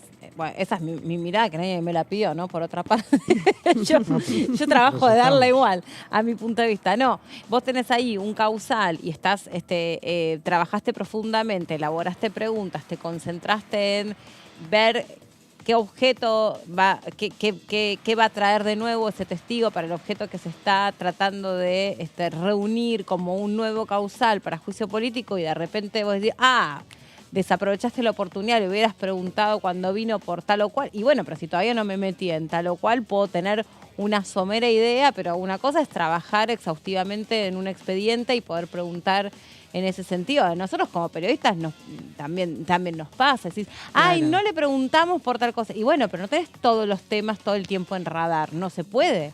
Claro. Es como medio... Sí, esto requiere una preparación. Pero por supuesto. De parte de los diputados de, cada testimonial sobre qué tema, dónde apuntar, porque además tienen que corroborar sus hipótesis. Acordate, por ejemplo, que han traído para la participación de algunos testigos, incluso creo que fue el diputado Germán Martínez, que en un momento le dice, creo que fue a Robles, no me acuerdo, sí, ¿conoce a este señor de la foto? Trajo impresa la foto y dice, sí. Entonces lo conoce, porque usted dijo que no podía decir si lo conocía o no lo conoce. Y era la foto de la semana pasada con el mismo fondo, con la comisión. O sea, había como una producción detrás de la exposición de cada testigo. Sí, pues, y vemos a los diputados que hacen todos los interrogatorios con un montón de documentación, citando expedientes, citando... Los chats que aparecieron ahí. Citando expedientes de la Corte, cómo circularon, bueno, los hechos. mails. O sea, nos enteramos de cosas o los nombraron... mails de las vocalías. Claro, nombraron sociedades también. O sea, hay una Por investigación eso te digo. Yo previa. ahí, viste... le voy a decir a Carolina Aguilar que no estoy tan de acuerdo con esa parte. Sí, es cierto que no es reticente, vino y no vino en un momento también súper cómodo para Marchi, pero bueno. Sí, porque recordemos que a Marchi lo desvinculan de su cargo en el medio del proceso del juicio político y muchos vinculan que lo han separado justamente por venir a dar testimonio. La coalición cívica dice que Marchi era la mano derecha de Lorenzetti. Claro. Era la mano derecha de Lorenzetti como administrador de los fondos de la Corte. Exactamente. La coalición cívica, lo ha dicho Carrió, dice que Lorenzetti lo acusa de hechos de corrupción, etcétera, y de abuso de poder. Este caso de Adrián Miretti, dice titular de una mutual, no sé si vos lo trajiste, contá. No, lo comento, dale. Me llamó la atención que el jefe del bloque de la coalición cívica, Juan Manuel López, cuenta por qué citaron a este Miretti. Dice que lo citaron como testigo porque era apoderado de la mutual Pyme Rural, que en 2016 y 2017 cambiaban cheques con distintos clubes de fútbol y en la causa Fútbol para Todos apareció la mutual. Dice, ¿saben quién era el socio? El doctor Lorenzetti y varios miembros de su familia, que se asociaron todos juntos el mismo día a la mutual. O sea, Lorenzetti, juez de la Corte, estaba en una mutual que cambiaba cheques, en una causa de Fútbol para Todos.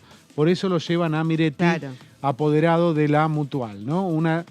Recordemos, hace ya bastante tiempo, hace años, la coalición cívica le pidió el juicio político a Lorenzetti, ¿no? Cuando era presidente de la Corte. Sí, por manejo de fondos y enriquecimiento. O sea, que también su patrimonio ha crecido mucho desde que es juez. Entonces, bueno, ese es uno de los puntos también que apunta a la coalición cívica. Así es, bueno, Miretti es otro. El caso de Miretti creo que es el que no lograron ubicar y hacerle llegar la citación. Y el otro que fue convocado es Gustavo Francisco Tita, que es un ex socio de Lorenzetti que luego lo denuncia en una causa. Que él creo que no hicieron mención de por qué no pudo participar. Pero bueno, estaban los 4 últimos testigos que iban a participar el día de ayer. Ahora ya se cierra la etapa. La causal abuso de poder era la última de las que iba a tratarse. Finalmente no se aprobó la causal por lo que fueron las decisiones de la Corte en el medio de las elecciones. Por la elección de Tucumán y de... ¿Cuál era la otra? Se me fue la provincia. ¿De San Juan? De San Juan, claro. Esa causal finalmente no se incorporó, o sea, tenían todo preparado, pero no lo votaron y cerraron con abuso de poder. La suspensión de las elecciones. Claro, por la suspensión de las elecciones, así es. Vamos a la siguiente placa para ver un poco entonces qué fue lo que trabajó la comisión en el día de ayer. Lo que se votó es el traslado de los cargos a los jueces de la Corte por 3 de las causales. La causal de coparticipación, Consejo de la Magistratura y por el beneficio a los genocidas, el conocido fallo 2x1 o fallo Muiña. Lo que hay que tener en cuenta esto es lo que ya hicieron con el juez Maqueda por la obra social. Le formulan los cargos, se los hacen conocer al juez Maqueda y le dan la posibilidad de hacer algún tipo de descargo. Bueno, en este caso, esto va para los 4 jueces de la Corte, para Rosati, Rosenkrantz, Maqueda y Lorenzetti por estas 3 causales. Lo que faltaría de la formulación de cargos es justamente la que finalizó en la sesión anterior, que es la causal abuso de poder. Lo que quiere decir esto es que explicaban, porque siempre hay un debate, una interpretación del reglamento por parte de los diputados del Frente de Todos y de Juntos por el Cambio. Lo que está establecido en el reglamento de la comisión es que este traslado de los cargos es una instancia previa a elaborar el dictamen acusatorio. Eso es lo que falta que se haga, que se va a hacer en unas semanas.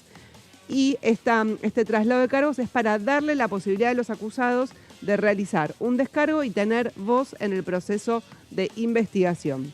y está establecido en el artículo 13 del reglamento de la Comisión de Juicio Político, que vamos ahora a la siguiente placa para ver específicamente qué es lo que dice ese artículo de la comisión.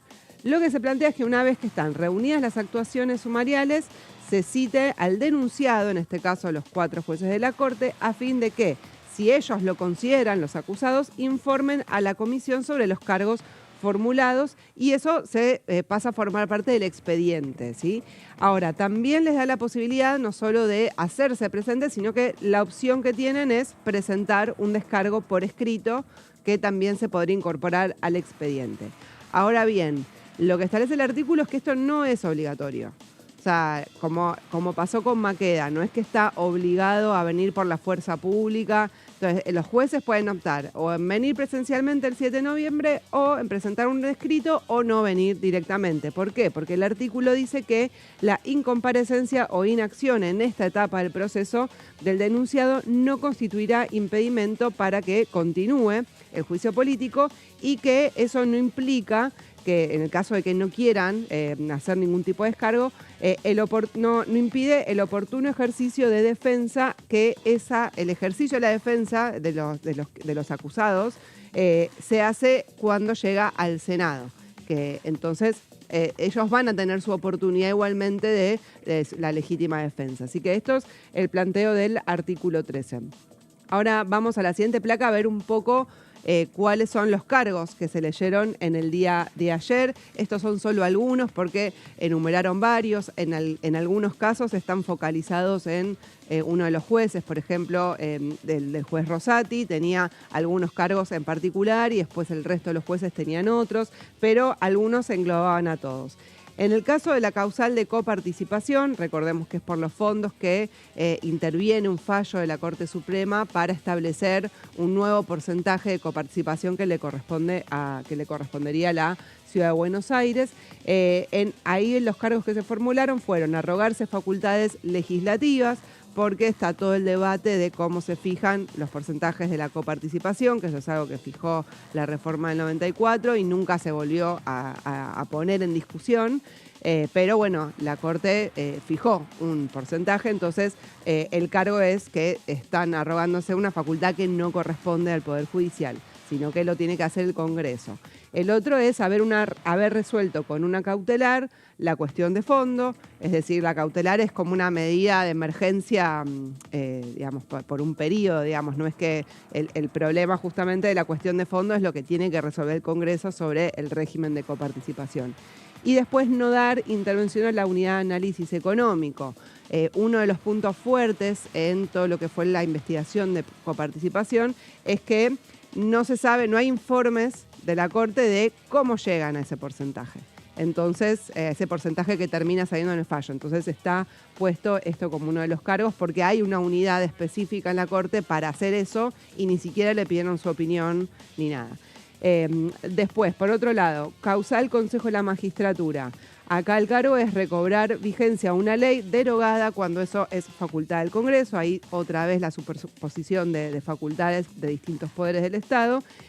Y haber frenado la designación de jueces y atribuirse el manejo de recursos del Poder Judicial, porque recordemos que el Consejo de la Magistratura no solamente es el encargado de designar los jueces, que luego tienen que pasar por una terna, aprobarse en el Senado, etcétera, sino que maneja los recursos, el Consejo de la Magistratura maneja los recursos, el presupuesto del Poder Judicial. Entonces, bueno, hay un autovoto, el oficialismo dice hay un autovoto de Rosati que no debería haberse pronunciado en ese caso porque lo involucraba directamente a él, era el beneficiado primero, y bueno, y además que los propios jueces de la Corte sean los que tengan el manejo de el presupuesto y los recursos. Sí, ellos le llaman el asalto a la magistratura. Claro, así es. Bueno, también incluyen que se benefició en el fallo a los miembros de Juntos por el Cambio para la conformación. O sea, había otros puntos, pero bueno, traté de rescatarlos que más presencia tuvieron. No, fíjate porque está mal. Durante todo el debate. Después hizo 80.000 placas de juicio político. Vamos al siguiente para ver los cargos de la última causal que es formulado en el día de ayer, que es el beneficio a los genocidas. Falló muy y esto quedó muy atrás en el tiempo, fue el primer tema que se trató cuando se dividió, como decía Meli, por ejes temáticos, las audiencias testimoniales. Sí. Y acá Los cargos que formularon es, por ejemplo, incumplir tratados internacionales en materia de derechos humanos, que la Argentina adhiere y han votado este Congreso, no convocar a la Comisión Interpoderes de Seguimiento de Causas de Lesa Humanidad. Este es un reclamo de organismos, de abuelas de Plaza de Mayo. Claro, porque acá, digamos, lo difícil era decir, bueno, ya de por sí que hayan fallado a favor de dar un beneficio a genocidas es un horror, porque aparte quedó expuesto la lesión que esto le generó a los sobrevivientes de este represor y que el impacto que esto tuvo para todas las personas, en definitiva, que fueron víctimas de la dictadura militar, porque incluso estuvo presente dando testimonio Estela de Carlotto. ¿Se acuerdan que después en un momento ella no quiso responder preguntas porque leyó ella leyó, se sentó, dijo, esto es lo que puedo, y estaba su abogado y dijo, si quieren hacerle preguntas al abogado, después no se le podía hacer técnicamente porque el abogado en sí no estaba citado, pero de todos modos, más allá de esto, es como la causa que vos decís. A ver, si vos te metés en el contenido del fallo, es como realmente no se puede entender cómo pudieron suscribir hasta ideológicamente, sensitivamente a esto.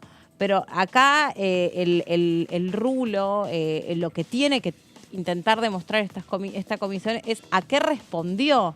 Claro. Que hayan votado de esta manera y que quede demostrado que, por ejemplo, tenía que ver con la negociación de la jubilación de Hayton de Nolasco y que, digamos, sin que por esto vos cuestiones lo que resolvió el tribunal. Eso no puede hacer la Comisión de Juicio Político. Claro, no. O sea, sí preguntar sobre determinados fallos, interpretaciones, especialistas, pero claro, tienen que evaluar el desempeño de los jueces. Claro, es que te guste o no te guste lo que hizo, o sea, eso no puede ser objeto del análisis de la comisión. Claro. Ahí sí es... Bueno, acá hubo mal desempeño, o sea, vos, o sea, igual jueza, este fallo es cuestionado. Y fue cuestionado, digamos, no solamente acá en el Congreso, sino por una movilización enorme que lo hizo por eso digo, retroceder. Dejando de lado esa enorme cuestión en un tema de terrible sensibilidad, sin lugar a dudas que es cuestionable. Aparte todos, como una vez me lo dijo acá Casareto, yo digo lo que quiero, yo cuestiono lo que quiero porque yo soy diputado de la Nación, está así, no, todos nosotros también. Para mí también es recontra cuestionable, pero digo, al objeto de lo que tiene que hacer la comisión, que es evaluar si hubo o no hubo mal desempeño, en verdad lo único que va a traer este expediente para poner de manifiesto si hubo o no hubo mal desempeño es si esa resolución judicial respondió no a interpretar un texto de la ley, sino a otro tipo de intereses. A una negociación, claro. Pero fíjate que al incluir que esta corte, estos jueces, no convocaron a la Comisión Interpoderes de Seguimiento de Causas de Lesa Humanidad, agregan un tema. Sí. Porque hay un cuestionamiento justamente a que, o sea, y esto es histórico, las causas de lesa humanidad son muy lentas al punto de que muchos genocidas no recibieron condena y murieron antes. Sí.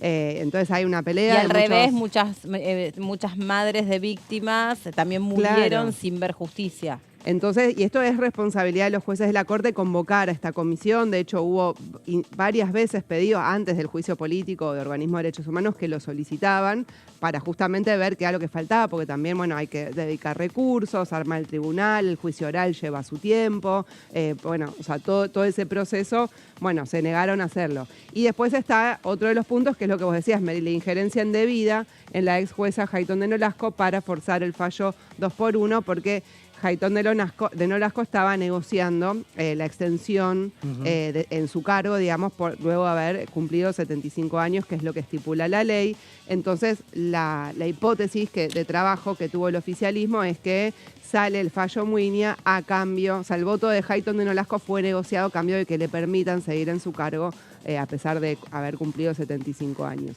Y ahora sí vamos a la última para ver cómo siguen las fechas. Decíamos 7 de noviembre, hay que agendar, hay que ver si hay otras comisiones, pero por lo menos esta, después de las elecciones, el 7 de noviembre serán citados los 4 jueces de la Corte por el traslado de estos cargos que leíamos recién, que son algunos por estas causales. Y después especificaron que entre el 13 y el 17 de noviembre se votarían los dictámenes acusatorios, que seguramente sea uno por cada juez, donde ahí van, o sea, quizás algunos tienen más cargos que otros y demás. Y es el plazo, noviembre, el 17 de noviembre, reglamentario para emitir dictámenes antes de la renovación parcial de la Cámara de Diputados que asumen los nuevos diputados que se elijan el resultado del 22 de octubre. Ahí no hay balotaje para diputados, Senado, no hay nada. Ahí es lo que sale. Y el 10 de diciembre asume la nueva composición, entonces puede perder la mayoría del oficialismo, puede cambiar, entonces tienen que resolver y hacer los dictámenes acusatorios antes de esa fecha. Bien. Bueno, nos ha dado una clase magistral, doña Jessie. Sí, sí. Que lo dejaste sin palabras ahí. Muy completo. ¿O no? Te dejó Sí, sin sí. palabras. No, yo me quedaba en este revisionismo que hay ahora con el tema de la dictadura. El impacto, saco un tema, ¿no?, que trajo Jessica con esto de juicio político. 2017, cuando fue el fallo Muiña, la reacción que hubo aquí en el Congreso, en menos de 24 horas salió la ley aclaratoria en diputados y pasó al Senado, y mientras estaba en el Senado se hizo un enorme acto en Plaza de Mayo y parecía que ya estaba saldado el tema, ¿no?, de los delitos de lesa humanidad, y ahora tenemos un candidato que vuelve a hablar de los excesos, como hablaban los militares represores de los 80, la teoría de los errores y excesos, ¿no? Es notable eso. Yo creo que incluso hasta con ignorancia, ¿no? Me parece, pero bueno, ya o intencionalidad, no sé. A veces yo se puede tener un montón de opiniones, pero hablar de errores y excesos ya a esta altura es como que quedó recontraviejo, así, ya quedó. Desde el juicio de las juntas que no se puede hablar más de errores. Y me pareció interesante, bueno, Miriam Bregman decía algo en su intervención, que hizo una moción de privilegio contra Villarruel por este tema, que decía, porque también Milei dice, bueno, fue una guerra. Y Miriam Bregman dice, no, ellos no le decían guerra, porque si le hubiesen dicho guerra tendrían que haber cumplido determinadas normas y tratados de cómo actuar.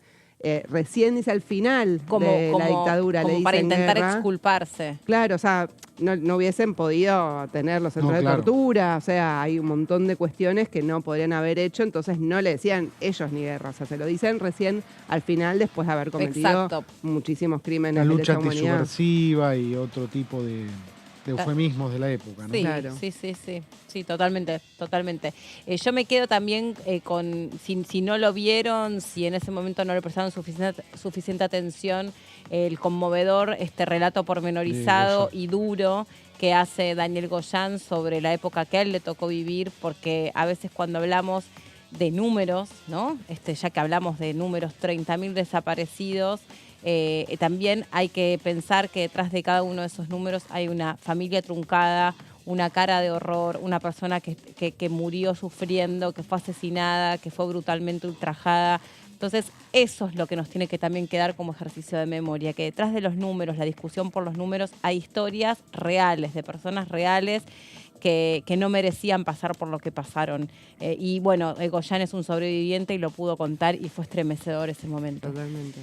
Bueno, gracias. Que tengan un hermoso fin de semana por delante. Traten de descansar. Buen día de la madre. Feliz Día de la Madre. A todas las madres. También, por adelantado. Muchas gracias. Espero que mis hijos también se acuerden de esta humilde servidora que tienen. Bueno, nos vemos el martes con todos ustedes y se quedan, por supuesto, en la pantalla de TV. Que pasen un lindo fin. Chau.